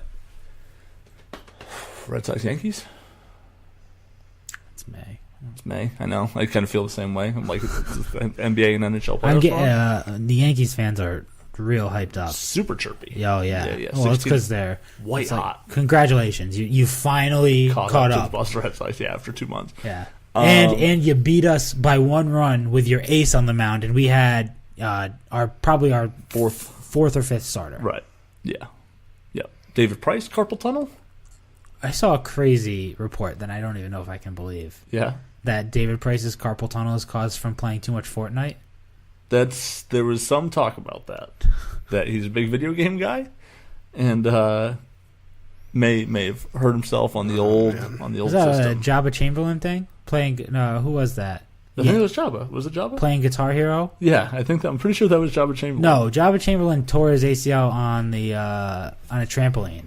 Yes. Okay. Yeah. You're Or right. his Achilles or something like that. Yeah. But there was another pitcher who got carpal tunnel from playing Guitar Hero. It was probably Bernie Williams because he plays. It was a pitcher. He plays guitar. Joel Zamaya. Yeah. From the Tigers at the time, I think he played for the Tigers. Yeah. He played for the Rays, I think. In Minnesota. Yeah. Yeah, that's funny. I It's forgot about that. It's like Aaron Boone in the offseason playing volleyball and fucking tears his knee or something. It's like you were the heir apparent to be the third baseman for the next 5 years for the Yankees, and you blow out your knee. Rob Edwards. Yeah. That was Same thing. Was that basketball game? It was a flag football game on the beach. That's right. An NFL sanctioned flag football game on the beach. Yeah, I think it was just at the Pro Bowl. It was thing a or whatever. rookie thing. A rookie flag football game. Yeah, that's when they were doing the Pro Bowl. They were trying to make a weekend out of it. And it wasn't just a normal ACL tear. It was you could possibly die, severed an artery when he tore his ACL. Crazy. His knee exploded pretty much. A crazy situation there. That's what I saw. I heard a lot of Robert Edwards talk when they took Sony Michel in the first round. We're going to have Robert Edwards again. Just shut up. That's not what's going to happen. So, to kind of segue with that, yeah. Did you hear about they signed another running back? Who? His name is Ralph something. That's a camp guy. Ralph Webb. Oh. Yeah. Ralph Webb. Yeah. He was from my favorite. I think he's from a Division II school. Second best Webb in the NCAA. Just a camp guy. I don't know. Throw it out there. It's another one of those guys that they do build up to 90 players. Bolden's gone. We said this last year. I don't know. He's a special teams guy for the next 30 years. Jeremy Hill gets cut. Yep. Gillisley gets cut. Their starting running backs next year are James White, Rex Burkhead, Sony Michel. And then Bolden will be the fourth. And James White might literally be on pup until the playoffs. It is going to be not because he's hurt, just because they're going to be it's playoff James. It's it's big game James now. Big game James time. Yeah. And then maybe if hey they Sony, you've been kid, good. You've been good all year. Just pat on the butt. It's big game James time. They practice squad Ralph Webb. Yeah, and then maybe. Keep him on the PS team. He'll be a practice squad guy. Yeah. I think your guy that you don't want to play left tackle is going to play left tackle. Win? Yeah. That's what I keep hearing. And Trent Brown on the other side? Trent Brown. Brown he can do it. I hate the size thing. Yeah. They do it with quarterbacks a lot too. Well, if he was 6'3" instead of 6'1", he'd be a great quarterback. Yeah. You're talking about 2 inches. Right.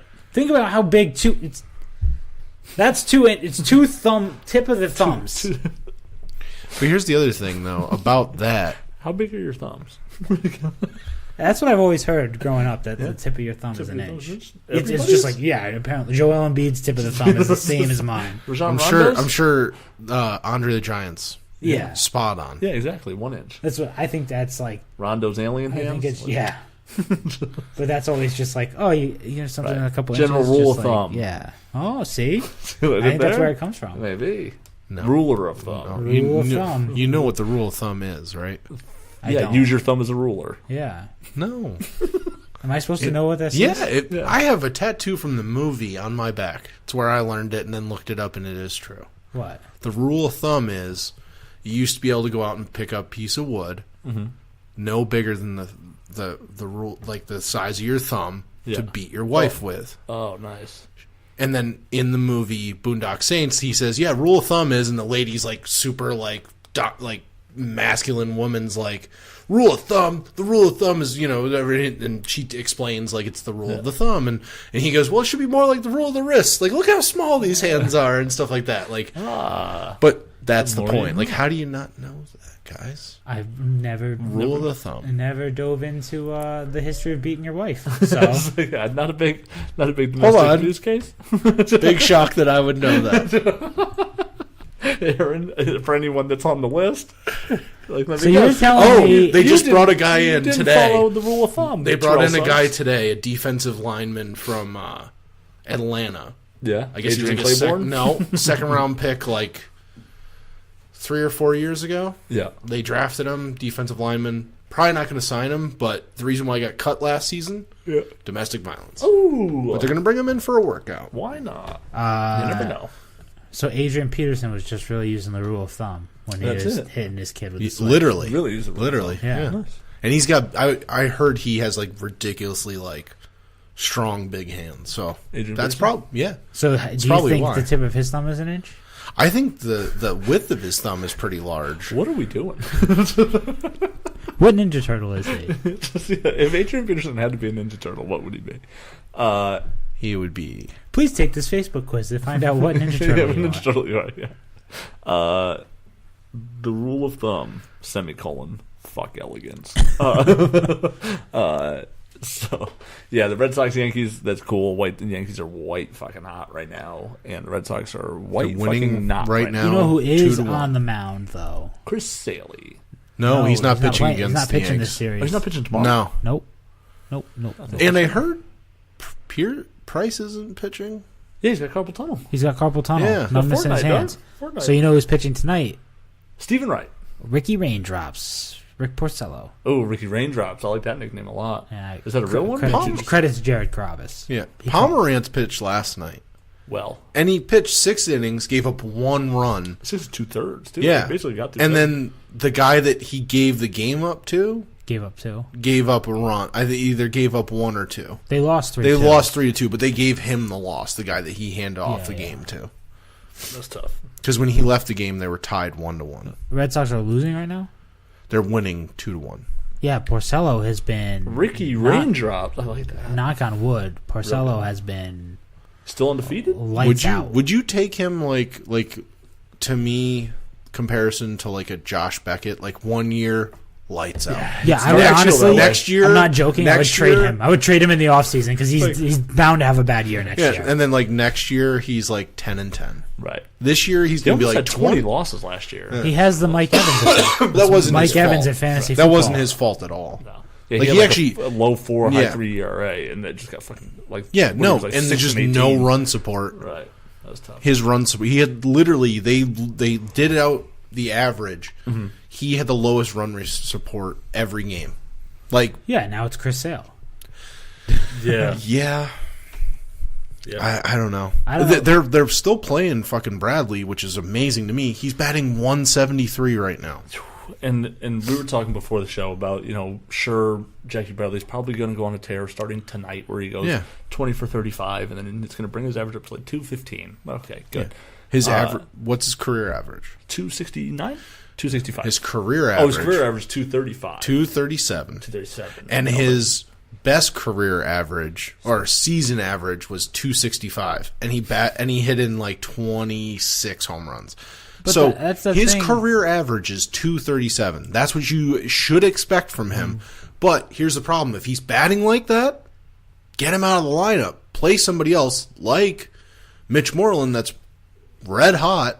Put him at first. You know what I mean? Move the players around, but play the guys that are actually hot, and then when they cool off, take them out of the lineup, and then play the next guy. But, like, you can't expect him to figure it out. He's never been that great of a hitter. Right. The thing with Jackie Bradley is always like, what batting average is low enough? Yeah, to where he's worth that it. you feel comfortable still putting him in because he's that good on defense. 173, get him out of there. Yeah, that's obviously that's way below it. But what is it? The Mendoza line? yeah, Yeah, Is that- 200. 200, right? Yeah, yeah, He's way below that. yeah.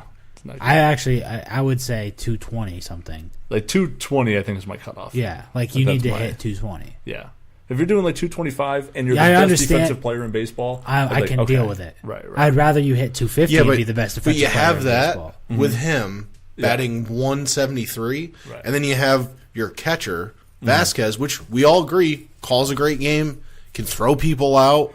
Yeah. And he can hit for power when he wants to. San Leone has found some power. Yeah. His average is not great, but he has very pop. good power when he's in there. He hits a home run and then he strikes out like 3 times. Naturally. But I'll take that though. but Vasquez, But Vasquez is like a 2 right now. He's like batting like 230. So you have two guys that are like fluctuating with 200. Yeah, but you also have the best player in baseball. Yeah. Yes, but he can't carry your whole lineup. When you No, have two, JD Martinez has been pretty. he's been good. That's what I'm saying. But they have pretty good. But they have Mitch Moreland protecting him. They also have Hanley's batting well when he's in there. You know what I mean? Because they're protecting his. The top of their numbers. lineup is pretty good. Yes, but that's what I'm saying. They have 7, 8, glaring 9 is holes towards the bottom. Right. Real bad. That's who should be bad though. I just think. Yeah, 7, but when 8, you're I agree with both of you. I think that is where you're bad. Okay, that's where your worst part of the lineup is. But you don't have to have like the worst 7, 8, 9 in baseball. Yeah, no, You know what I mean? they are Like, really could be bad. better. Yeah, What helps me be okay with it a little is because Jackie Bradley is probably the best defensive center fielder in baseball, and because Sandy Leone is a very good young catcher. I'm sorry, He's an old Christian Vasquez is a very good young catcher. Now, I was asking Aaron before the show. We were talking about the same thing with Jackie Bradley. I said the thing is just, let's say you put JD in left, Hanley at DH, Mitch Moreland at first, right? Yeah. You move Mookie to center, Benintendi to right. Probably Mookie is probably the better defender of the two of them. Yeah. Either way. The drop. Yeah. Are you going to say what's the drop off in? What's defense? the drop off in defense compared to the upgrade in offense? It's probably minimal. I always have been like I understand that Jackie Bradley is supposed to be this like transcendent defensive talent. I don't give a fuck. I would rather him be able to hit. Well, we've seen guys that are like that. Right. That can hit. Yeah, Ken Griffey. Yes. Right. Griffey. You know where it matters to me? Shortstop. Right. I'm okay if your shortstop can't hit, but he's unbelievable. And Right. Like Yeah. Ozzie Smith, Yeah. I'll take. Well, no, Like, it's anytime. shortstop and catcher. He can throw everybody out, and he can call a great I'm game. fine if you can't hit. At center field, I know it's a very important position, but You can put. Dude, most people can play center field if you're fast and can get to a ball. Jose Canseco has played center field in the major leagues. Right. Like, and he's just a walking ball of muscle. Like, I'm sorry, you can He was be probably pretty quick back in the steroids day. Yeah, but even when he played for the Red Sox at one point, they had him in center field at one point, and that was towards the end of his career. I'm like, you can play center field. I'm not saying it's like, yeah, we're going to put fucking Hanley Ramirez Mookie has at the center. speed. Mookie has the speed. He to does. play center field, and he's not terrible on defense. Like No. where He was Oh, supposed to Mookie, be. right. He was the guy that they were like, he's going to bump Bradley out. Right. where he would be defensively, and where Brad. I mean, that's what I would do is Right. play JD in left or wherever, and play Benintendi opposite, And you put could have Mookie in. Bradley as a defensive specialist, like substitute. Yeah. 7th inning Yeah. on, you're up a lot. Yeah. Then you sit Moreland, you move Hanley. At least give him a a break. Hanley. Yeah. Right. You know what I mean? At least give him a break, and then if Right. you can try him back out and see if he. I would literally say, like, we were making the joke, like, about how, like, LeBron just, like, in the offseason worked out. Right. Dude, figure it out. Like, Yeah. you obviously have made improvements defensively to become the best defensive player Right. in baseball, one of the best defensive players in baseball. Yeah. Practice batting. What sucks is you can't really do that with your catcher, though. Vasquez. No. has to play. I'm not saying. Yeah. I'm not saying Vasquez. I'm talking about Bradley. Yeah, Right. Like- Bradley, you can. I'm agree. sorry. Send down, whatever. Josh Hamilton took how many years off? Just went to the local batting cages to keep himself semi-sharp while he was getting over drugs, Right. and then came back and was batting over 300, hitting 40 home runs. Like, I'm sorry, like you can, if you had the talent at one point, that's also my point. He's never hit for high average anyway, and a lot of power. At a certain point, he's just not adding up enough offensively to keep himself in the lineup. Right. His defense doesn't make up for all his losses at the plate. I'm fine. He just has to get to 220, 230. Yeah.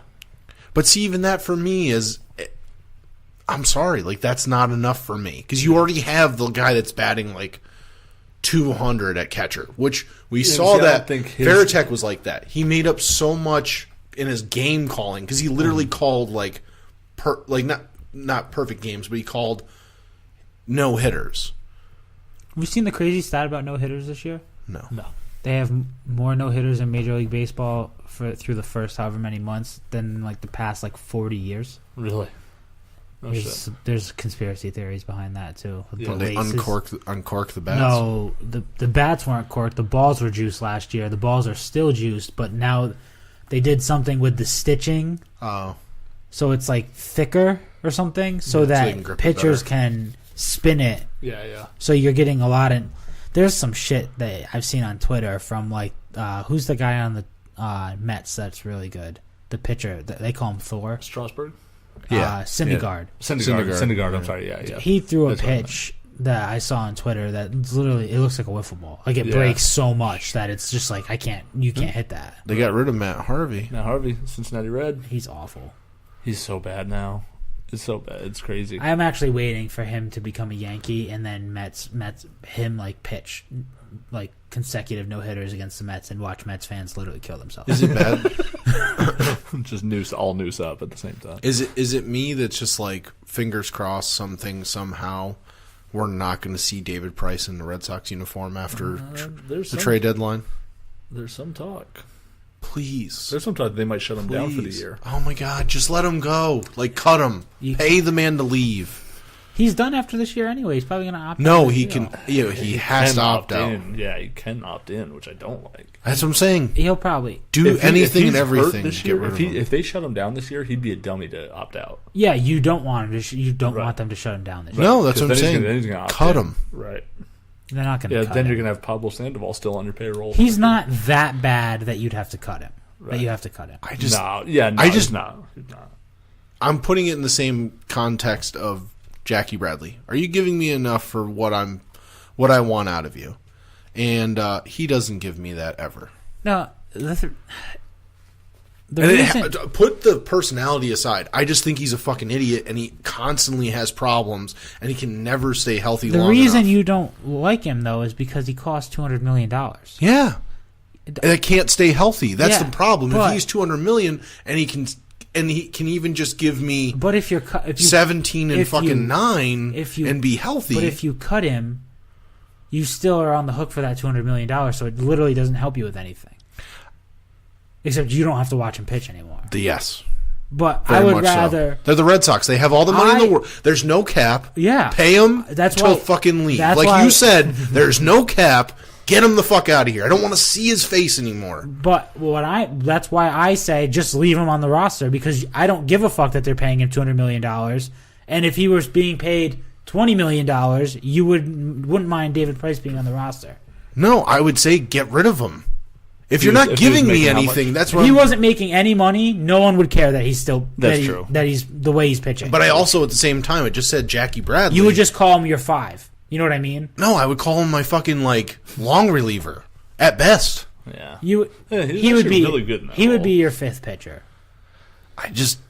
Yeah, I agree. Yeah, I don't think he's awful. I don't think he's awful. The only reason people are upset is because he's being paid like an ace and pitching like a 5. It's the same reason why people call average Al. All right, so I've thought about that, but I think the difference is with Al, he does other stuff, which obviously he can't do. He's not the guy for fucking L.A.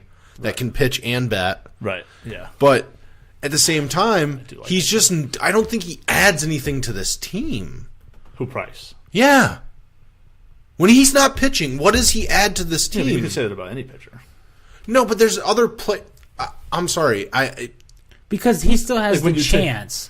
We've seen it this year. We've seen him go out there. I mean, he's had some really and then he gets a starts. blister on his pinky, and he can't pitch again. He's had some really bad start. Well, he takes himself out in the this first is twice inning. now because of numbness in his hands that are caused by carpal tunnel. So they know what the issue is. Do the carpal tunnel stretches that I do every day, and you'll be fine. Come But, on, work He it. does. No, he doesn't. Fucking work it. We've seen him pitch good. Yeah. So because when he's there, there's the chance that he could have a good outing for you.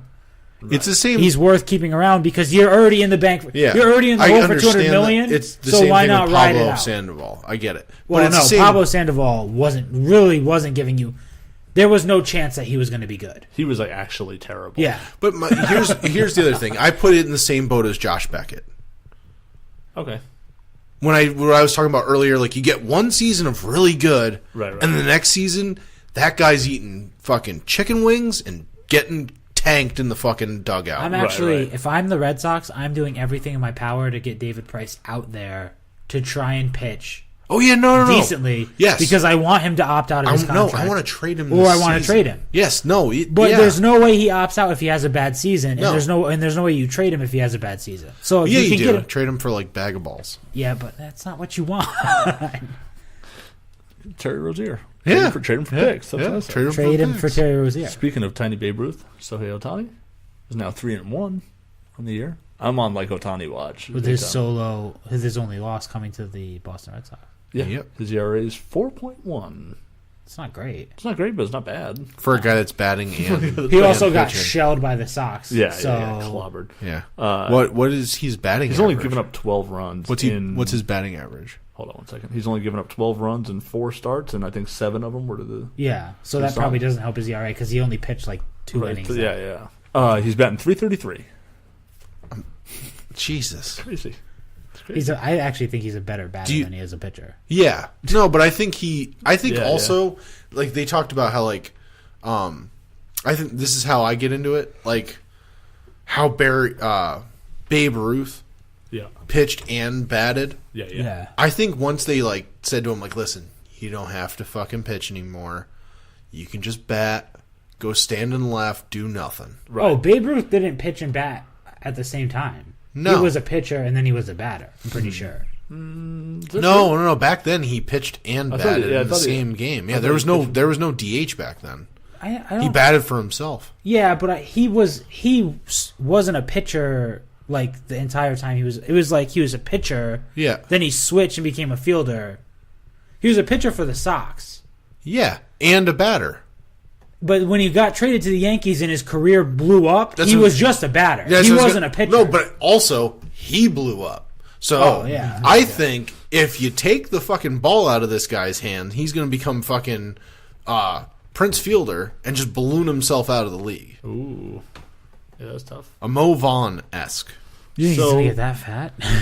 I'm not saying, but he's an Asian guy living in America now. He gets all that fucking fat food, Did you see that sweet fucking corn syrup in his veins. Ichiro's done pretty well. Speaking Yeah, of, but he lived in hey, Seattle. Segue. Yeah, this guy lives in L.A. He's gonna be eating sushi. No, left and right. but my point is, like, Seattle's very Asian Yeah. oriented. He can Yeah. get authentic meals. Right. L.A., yeah, he's got the money, Yeah. but he can go out and party with the guys every night. Right. Speaking of Ichiro, Saying he doesn't know Tom Brady. yeah, who the fuck is that? That's awesome. I love it. Tom Brady texted him. Yeah. Did you see the story? No. It's it. Tom Brady texted him last year sometime. Yeah, Was I it- guess. The story Yeah. was I about didn't actually read the story. I just saw the headline. that Ichiro was at his phone, looking at his phone before a game, and he got a bunch of texts, or it was either before or after a game or whatever. It's a bunch of texts and one number that he didn't know. He says, "Hey, Ichiro, it's an honor to watch you play," or whatever. It's Tom Brady. It's an honor to watch you play. I wanted to talk to you one-on-one about your stretching regimens, or whatever, right? Yeah. And like he wanted to learn what Ichiro does, or whatever. So, or he probably wanted to be like, "Hey, I do this thing called TB12, and you're 40." No, you know what? I actually think it's. The other way. He was trying to learn. Yeah. Yeah. That's how the text sounded from the manuscript or whatever. Because that's Tom Brady's a fucking nutcase. Right. And he's like, oh, Ichiro's been playing baseball Forever. since he's like into Still his like good. 70s. So Right. And and fucking Ichiro looks up and he's like, "Oh, who is this?" And then they're like, "Oh, that's Tom Brady." He's like, "Who the fuck is Tom Brady?" They're like, "Oh, It's just a 5-time. Turns Super Bowl. out American football not a big thing. Not a big thing in Japanese culture. Japanese culture, not at all. Shocker. Yeah. But Even though he's lived in America, I doubt years now. Ichiro is, Well, here's the other is thing. watching a It's ton in of Seattle. American He football. costed Seattle a Super Bowl. Super Bowl, right. So he's probably like, Yeah. Well, I think that's when he went back to Japan, though. Remember, he left for a while. no, remember he only left for like a couple months and then like came back. Have He you was heard the rumor? I thought he went to was like Miami for a while. Miami. I'm sorry, he did go to Miami. Have you heard the conspiracy theory about Ichiro? No. That he's like 75, Well, like the Dominicans. He's retired. Yeah. He's like got a front office position. Yeah. And they think Jared Gravis was talking about this. Instead of him like retiring this year, because he's such a big draw to the Asian market in Seattle, they're going to keep him for the whole year in the front office. You know what I mean? So Ichiro still has a position with the team. Yeah. The next season, they have games in Japan. Let him play again. He's going to play those games in Japan for Seattle and then retire from the team. And I think he just stays in Japan and keeps playing baseball. Yeah. Why did he retire it in the middle of the season? Because he's not He's not good. they were going to sit him. Oh, and I think they gave him the they were he's going only to played 15 games. they were going to like DFA him, I think, and they were like, we'll give you the option instead of like right. cutting you. Right. Yeah, you can go if you want. We'll to. just retire you. Right. That makes sense. You know what I mean? Yeah, You just retire, and we'll put you in the front office, and then next year we'll play you for these Japanese games, and then you can stay there. Did he ever play for the Yankees? I feel like he Yeah, did. he did. Yeah. I feel like he did. Yeah, from 2012 to 2014, through 2014. Then he went Miami, and back to Seattle this year. He just doesn't like the West Coast. What's his the career East batting Coast average? Very much. He wants the Career? one. 311. How many hits? It's got to be close to 4,000. Total hits? Oh my god, Close to 4,000? he's got to be close to 4,000. 3,089. Yeah, but career, including Japan. Yeah, Yeah, It's like including Japan, insane. he's way over. He has like 4,000, he I has think. like 1,800 hits over there, so it's like he's got almost 5,000 hits total. He's a first ballot Hall of Famer. It's Yeah. not Yeah. even close. Dude, yeah, crazy. And like the stretch that he went on in like the early 2000s where he played 157, 157, 159, 161, 162, 161, 161, 162, 146, 162, 161, 162 games. Yeah, That's crazy. he's on record saying, "I want to play baseball until I'm 50 years old, and then I think I'll just die." I like that a lot. That's Like all he wants to do is play baseball. play baseball, then just stop. Yeah. Just stop I existing. don't even know if he after said like till 50 years old or till I can't play baseball anymore, and then I think I'll just die. that. Right. Makes sense. Most when they talk to any of these former baseball players, any of these like any professional athlete, for the most part, they're like, "What would you do with your life? Do it all over again because I don't want to do anything fucking else than play that sport. Right, like, yeah. I would never want to do anything else." And I'm like, "Yeah, it makes sense to me." Sense. All right, I'm gonna let you go on a tangent about the Bruins.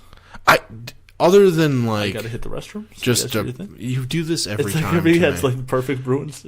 It's not a great Bruins section. It's a sad moment. As soon as the game was over, I texted both of you, and I was literally like, "Well, the dinghy's dry." But it's depressing. Depressing. There's going to be some moves. The only thing I can say is you have a young coach. You have great young players.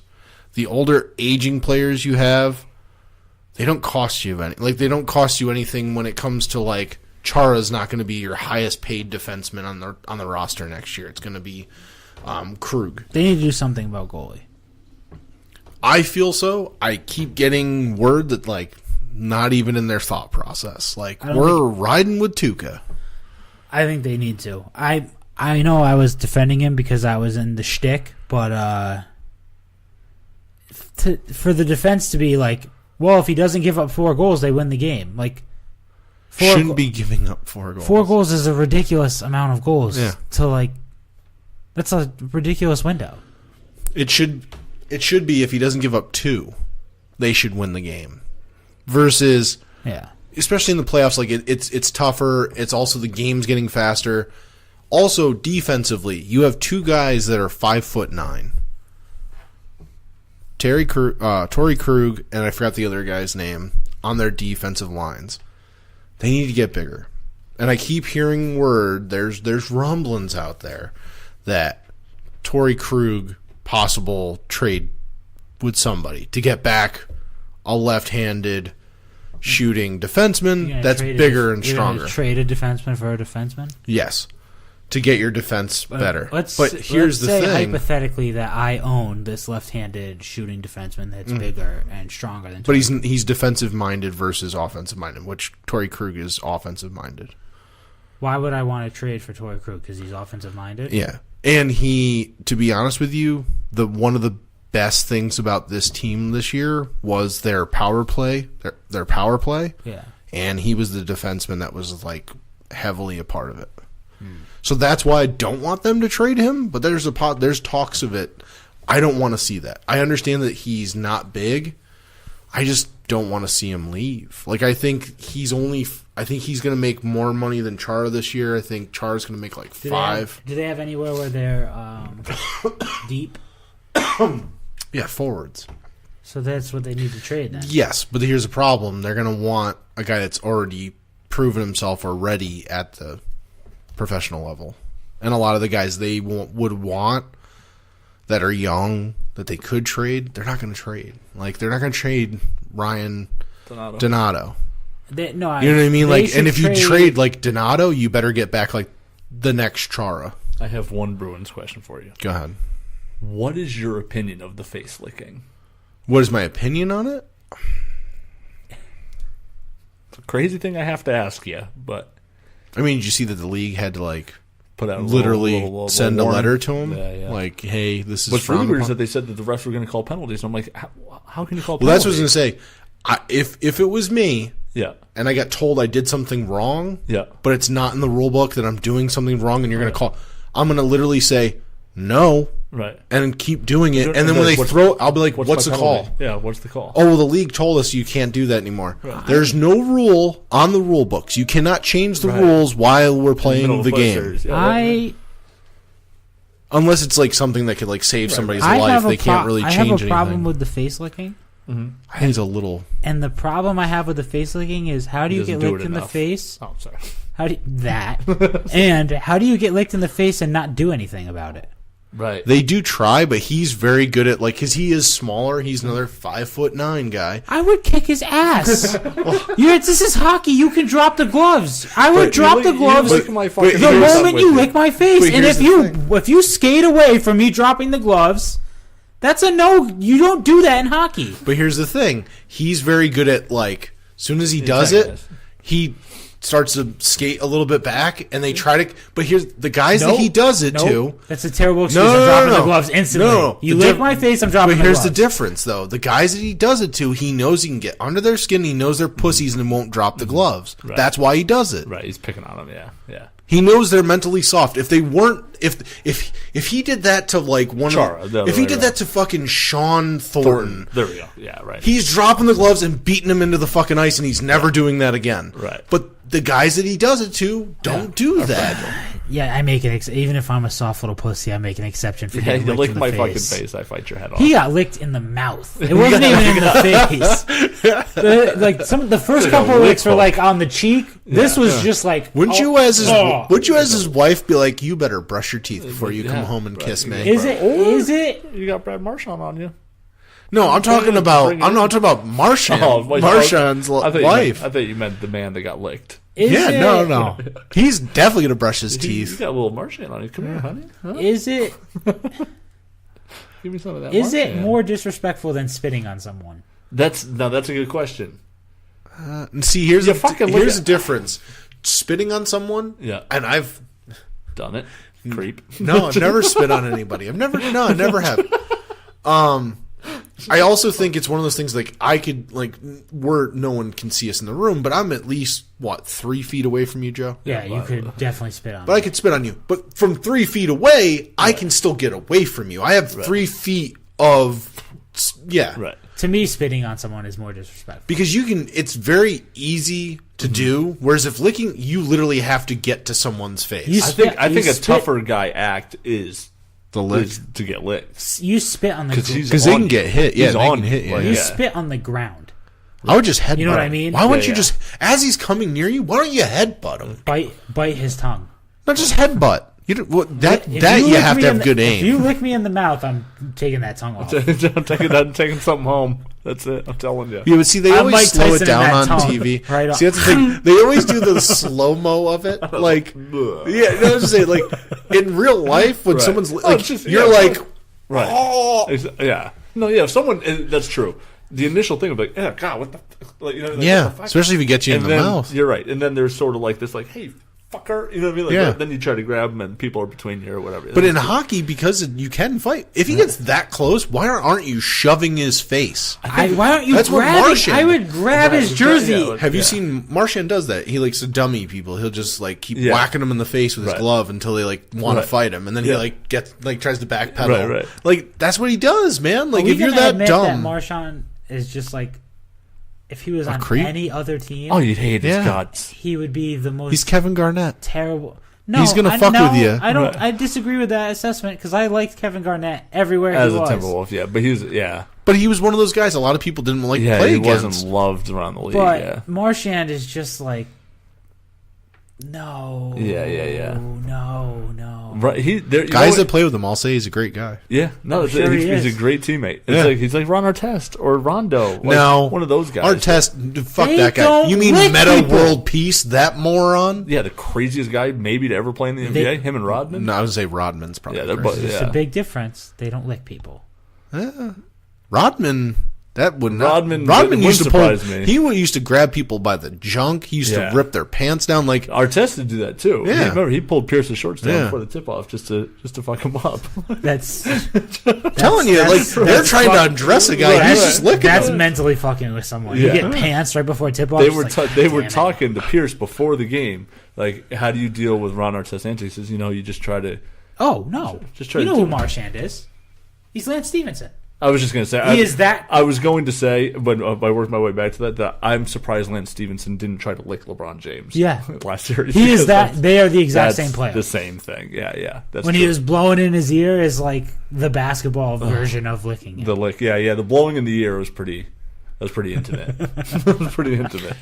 Would you give him the wet willy? Yeah, just Lance Stevenson's out wet- there, man. He's Well, a wet willy is a murderable offense. I just think that's the next move next season. A wet willy. Wet willy, like he's gonna He can take his glove off. no with the glove, With the glove. and just stuff the glove in there, like it's gonna get stuck in their in their helmet. Just like right in the eye. Like, But that's the thing. Like I had a I guy. think he's gonna start doing like the romantic dip and tongue kissing people. yeah, just like you grab. He's gonna grab them and dip them and A little I don't- twirling tongue right there. French Oh, like that. French him, Just start French of it. Is Especially Brad to Marchand the French Cana- Canadian? especially is. to the He is Canadians. Canadian. Is he French? Whenever he Canadian? plays Well, the they speak French. whenever he play, Well, not everywhere. whenever he plays the Canadiens, he's gonna French all those guys. Right. Yeah, maybe. Did you see what the Canadians Quebec. posted? Yeah. They put Go out. home. Like, get a job. Did you see they posted something about him, like something about him licking, Right. and they were like, "Oh, didn't you know?" They literally tagged him in it, and it's from their own Twitter page. Yeah, the Canadian Twitter page. Yeah. Don't you know that licking is frowned upon in the NHL or something like that? And he Yeah. wrote back, he's like, "This is coming from the people that have been have been out of the playoffs since Yeah. October." And he's Yeah. just like, and it's just like, ball. And Yeah, somebody wrote, like somebody famous wrote back, "Boom, baller move," or something like that. It's like, mic drop. yeah, like how stupid. Bad year for the Canadians to Do try you and know? like talk about everybody. This is off topic, Go but ahead. did you I like it. did you see your guy Chris D'Elia boom roast the kid Logan Paul on Twitter? No, I didn't. No. You know do you know who Logan Paul is? Yeah, the yeah. like, kid who got kicked off YouTube because Yeah, you showed the dead body at the Suicide Forest. Yeah. So Logan, What? they got True they story. got into like a Twitter spat, Yeah. and Logan Paul said your career is dead or whatever, and Chris D'Elia responded, "Well, at least when my career died, you can film it and put it on YouTube." And the dude Logan Paul responded and said, "I'm not gonna lie, that tweet made me laugh." And he said, "At least your name." Chris D'Elia responded with, "At least your name's now attached to something that's actually funny." That's great. Chris D'Elia. Dude, he was on his podcast. He boom roasted this kid so bad, like multiple times in a row. It goes on, and it's just like Chris D'Elia body bagging him. That's awesome. For like the entirety of the thing. That's great. His podcast is really good. It's really funny. Well, I started a new job this week. Aaron started a new job this week. And everyone I work with, for the most part, are Yankees, Ugh. like Dolphins, Ugh. and Giants fans. Jeez. Wait, what? Where are the Dolphins? Surrounded. Where are the There's a Dolphins? lot of Dolphins I fans know, in actually, Connecticut. I know a lot of because there's a Dolphins lot of grandparents and shit. They're all fucking snowbirds. I'm gonna blow up his spot right now. Actually, little known fact: Joe was a Dolphins fan. my co-host on Down and Distance is currently a Patriots fan. Mm-hmm. But when I knew him growing up, He was a Dolphins fan. was a Dolphins fan. Why? I assume because of Marino. Oh, how convenient. Oh, and how weird is it that he switched teams and now he's a Patriots fan with Tom Brady? Yeah. Well, Also an Alabama fan. Obviously superseded. Superseded. Dan Also Marino. an Alabama fan. So Nice. Wild bandwagon situation going on there. with that. He's also a He's Sox fan? but he's Boston sports everywhere else. Celtics, Bruins. Yeah, everything. yeah. That's cool. I fucks with it.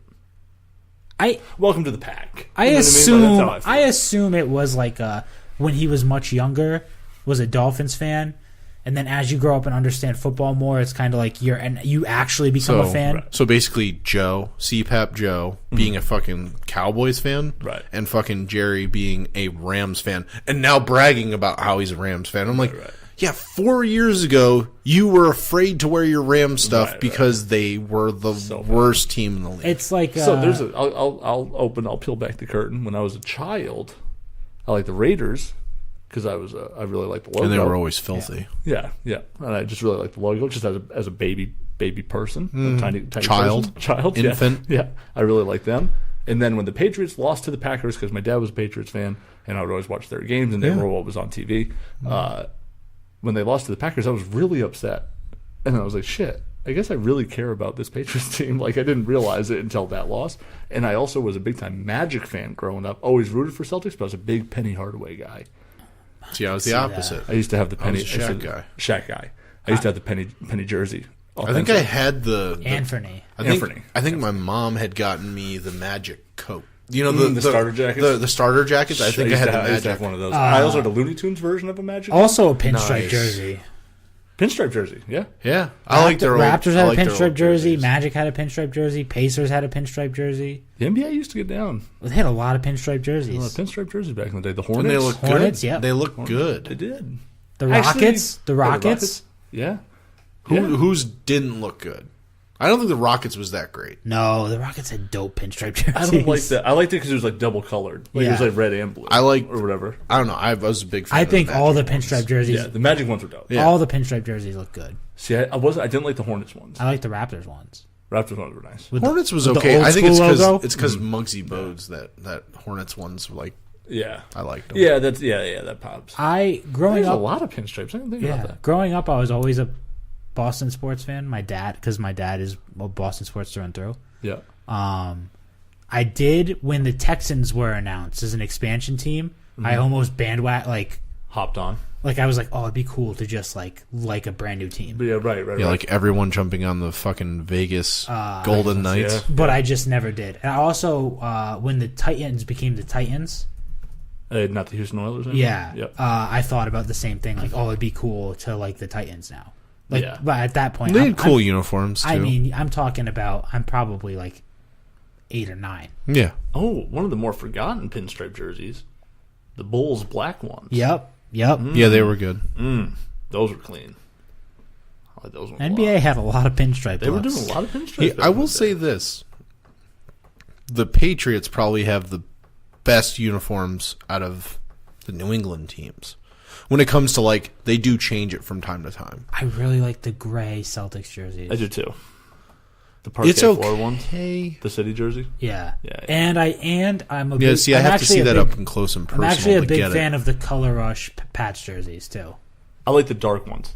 The blue. The blue, the Yeah. all blue. Those are so fucking. That's what I'm clean. saying. But like I the like those a lot. Celtics are usually very just I actually don't. green or white. Green or I actually I like the don't- blackout ones, the statement Celtics Yeah, I like jerseys. them too. Those are clean. I actually don't like. They don't wear the those Pats often white enough jerseys. for me to care. Huh? I don't like the Pats white jerseys. I don't really either. I'm a big, You mean their regular uniform or their? their regular White jerseys. home. White I like jerseys. it better than the blue. Do you? Yeah, No, I like the blue. I like it better than the blue. I actually.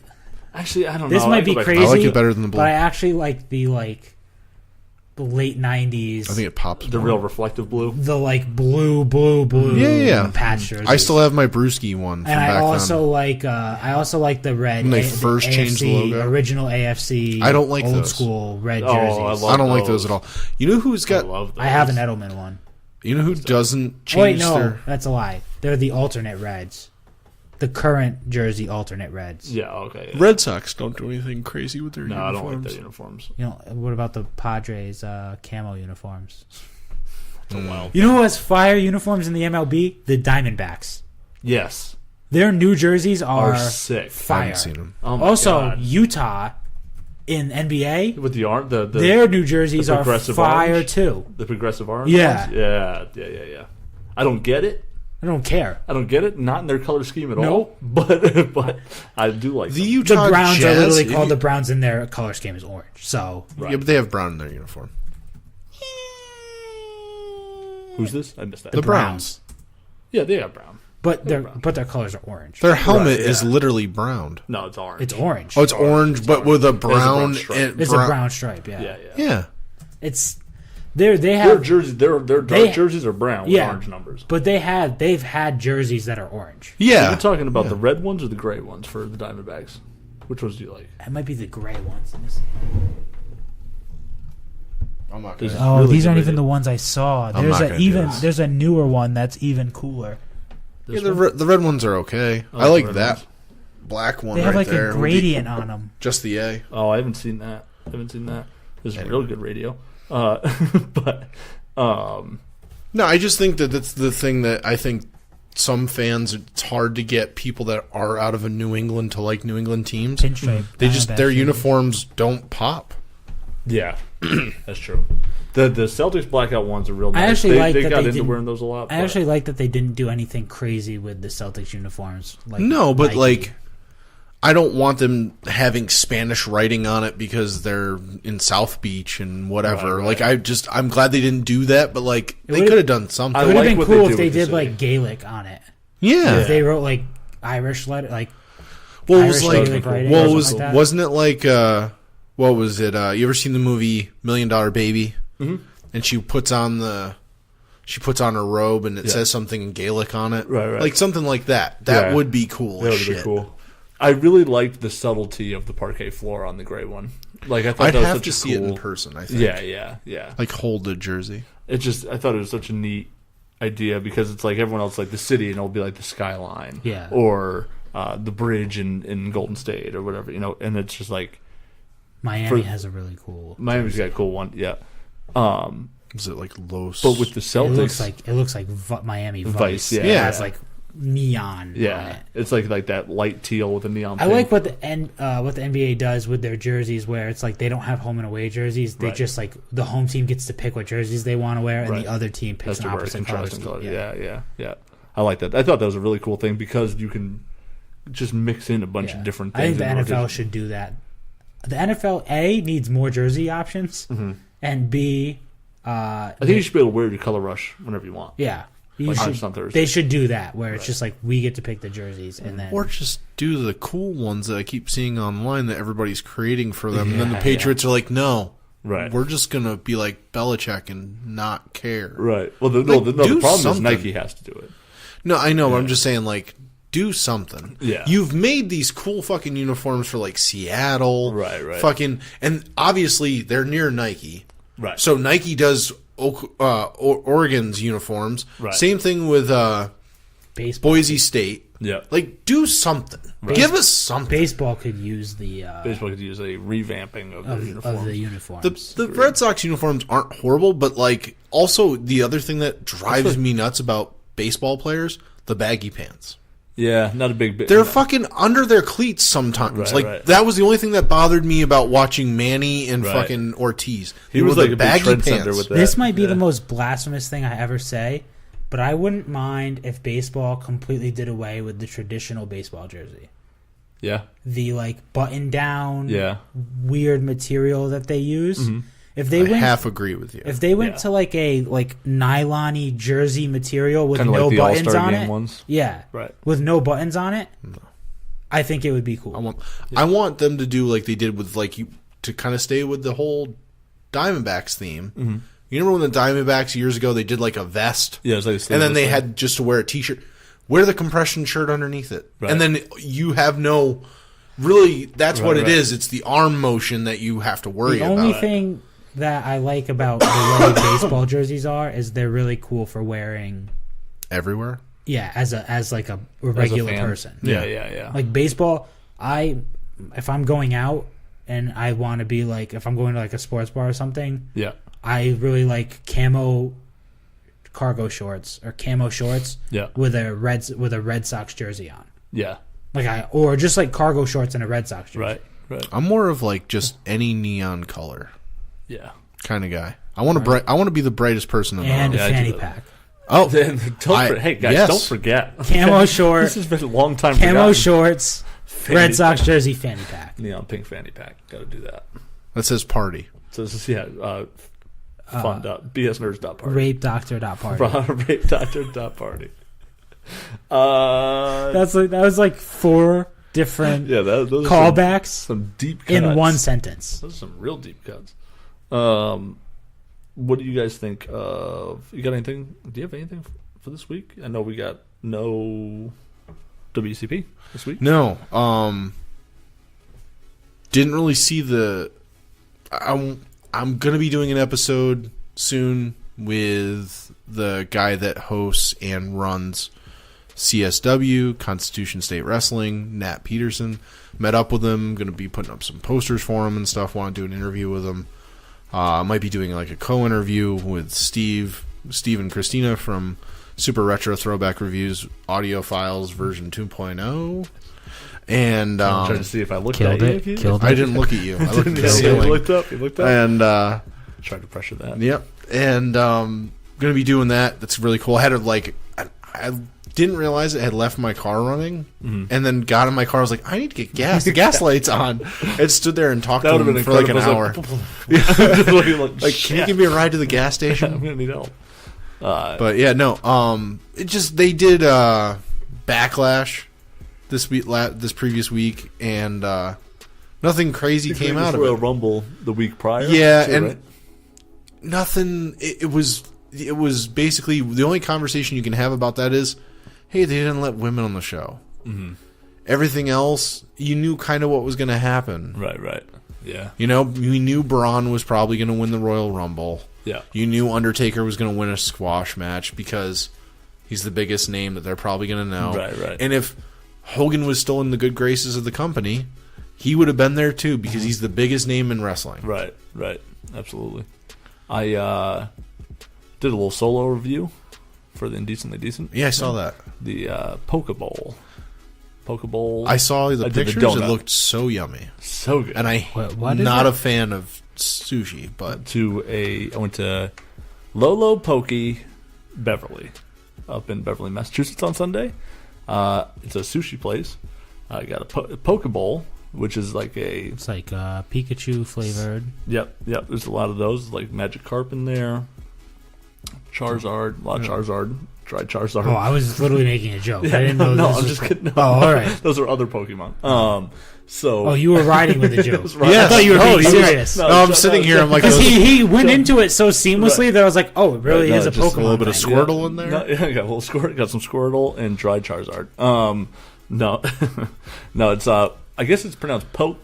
Poke? Yeah, Pokemon. Yeah, kind of like Pokemon, right? But there's no accent, so I have a tough time because it's just poke. It's Pocket Ball. That's Pocket Ball. Pokemon is just Pocket Ball. What was that? No, really fucking good. It was so goddamn good. They had a sushi donut where it's rice in the shape of a donut, and you got like spicy tuna. Throw some fruits over it. It was fucking awesome. It sounds really good. I can't have any of that shit.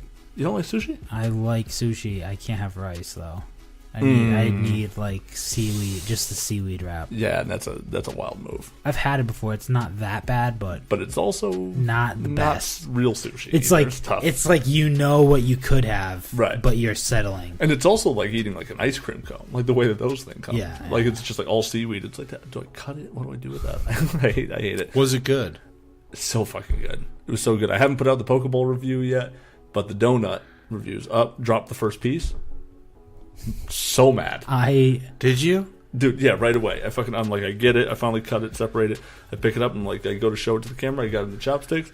I'm like, oh, let me autofocus. Bloop, comes out and I was like, infuriating. Like I was just so mad. I You ever have something happen to you and your response is you're so angry that you just freeze? Yeah.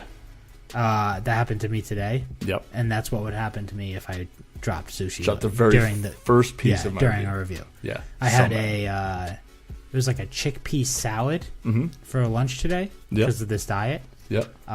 And I was eating it, and the bowl slipped in my hand, and half of it dumped on the floor of the truck.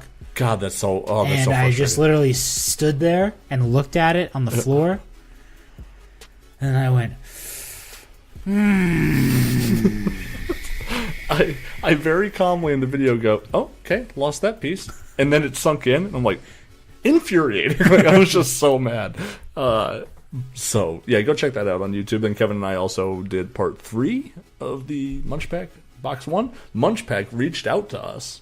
Really? The official Munch Pack YouTube account commented. Upset with your reviews. No, said, hey, we would like to send you some more snacks. Nice. So they're probably like, hey, can you just take it easy? Can you quit calling Roxanne a bitch? And just like losing our mind. That wasn't a blood star. But yeah, they reached out. So I sent them an email. I'm waiting to hear back from them. See what happens. Sweet. Yeah. Oh, so check that out. So I don't catch more shit. Mm-hmm. Did you see the Funko Pops? They're coming out. They're like already hitting the floors. Oh no! What's already out, Aaron? That I should have probably already bought. You fucking guy! I still don't have that Shawn Michaels. I keep forgetting about it. Yeah, I haven't seen one since. I haven't seen one since. Even better. Ruined. Real great. So it's essentially the Bullet Club. Yes. It's only 4 of them. Young Bucks, Omega, Young Bucks, 2-packs, Omega, and Cody. Ooh, I like that whole set. And there's a Young Bucks exclusive to Hot Topic, so there's going to be a variant there. I like that. Yeah. I like that a lot. They look really good. That's cool. And they all say like New Japan logos and Bullet Club, because Bullet Club is owned by New Japan. Right. That logo. They actually almost... I was listening to them on an interview recently, and they were like, yeah, we were like a month. Like, we applied for it, and they're like, yeah, no, New Japan applied. Like, they waited like a year to apply for it, and then like a month before New Japan applied trademarked for it. You imagine if they Yeah. had it. Ah. Oh, my God. That's funny. What about you? You got Down and Distance coming out? Yeah, launching a new show. It was Sorry. officially coming out tomorrow. Oh, Thursday. I don't know when. Yesterday. Yeah, yesterday. Okay. But the official, all things pigskin, all things NFL, college football show for the Boston Sports Nerds Network. Who's winning the NCAA championship this year? We haven't discussed that on Down and Distance, but I'm asking you. You're in front of me. The safe pick is probably Alabama. But I don't know. Are you gonna go total heel on them? It might just be like it might be Clemson. I'm gonna go dark horse, Notre Dame. Alabama's gonna play that kid, that fucking Tua of a yes, the Hawaiian kid who's like the Hawaiian Russell Wilson, and he's left-handed. He's just gonna dominate college football. Yep. So. For 2 seasons and then go pro and then be like Tim Tebow. I'm gonna throw my hat in the ring. Boston College takes all this shit. Not at all. Wild take. If you had said like Oregon, right? Like, actually, if we're gonna be honest on Down and Distance, it's kind of a good mix because Dow is the college football connoisseur, and I am much more of an NFL guy. Right. So there's a good mix then. Well, yin and yang. I will watch enough to keep up with him, and just defer politely. Specialize mostly on NFL stuff. I dig it, but I like the name. Down in distance, yeah, it's grown on me significantly. Yeah. Same here. When you first told me, I was kind of like, yeah, It's a pretty good name. I was like, I really wanted Dow and Chris Distance Chris Distance to be the host. He applied and he just didn't. He just didn't like his. He had a really nasally voice. Is weird. So Don't like that. yeah. Also, before we go, not that it matters to this show because this will be out after the fact, but Celtics Sixers 48-48 with 3 minutes left in the half. Wow. Tie game. So I'm gonna get out of here so I can go home and watch the rest of it. Yeah. How about that? That sounds like a plan, Sam. All right, guys. Breaking news. Oh God, damn it! This means Joe has to go on June the 26th. It's official. Two Buff and Buff Dad will be at Constitution State Wrestling. Is it the 26th or 30th? Is it might be the 30th? It might be the 30th. Oh, it's in June. Yeah. June. Yeah. Oh, you know what? I can't go. I want to be at a bachelor party out of state. Yeah, June 3rd. Okay. Sorry. Okay. 30th. All right. Every time with you, Joe. I'm just saying. Every I'll, time. be I'll be golfing in the Catskills. Oof.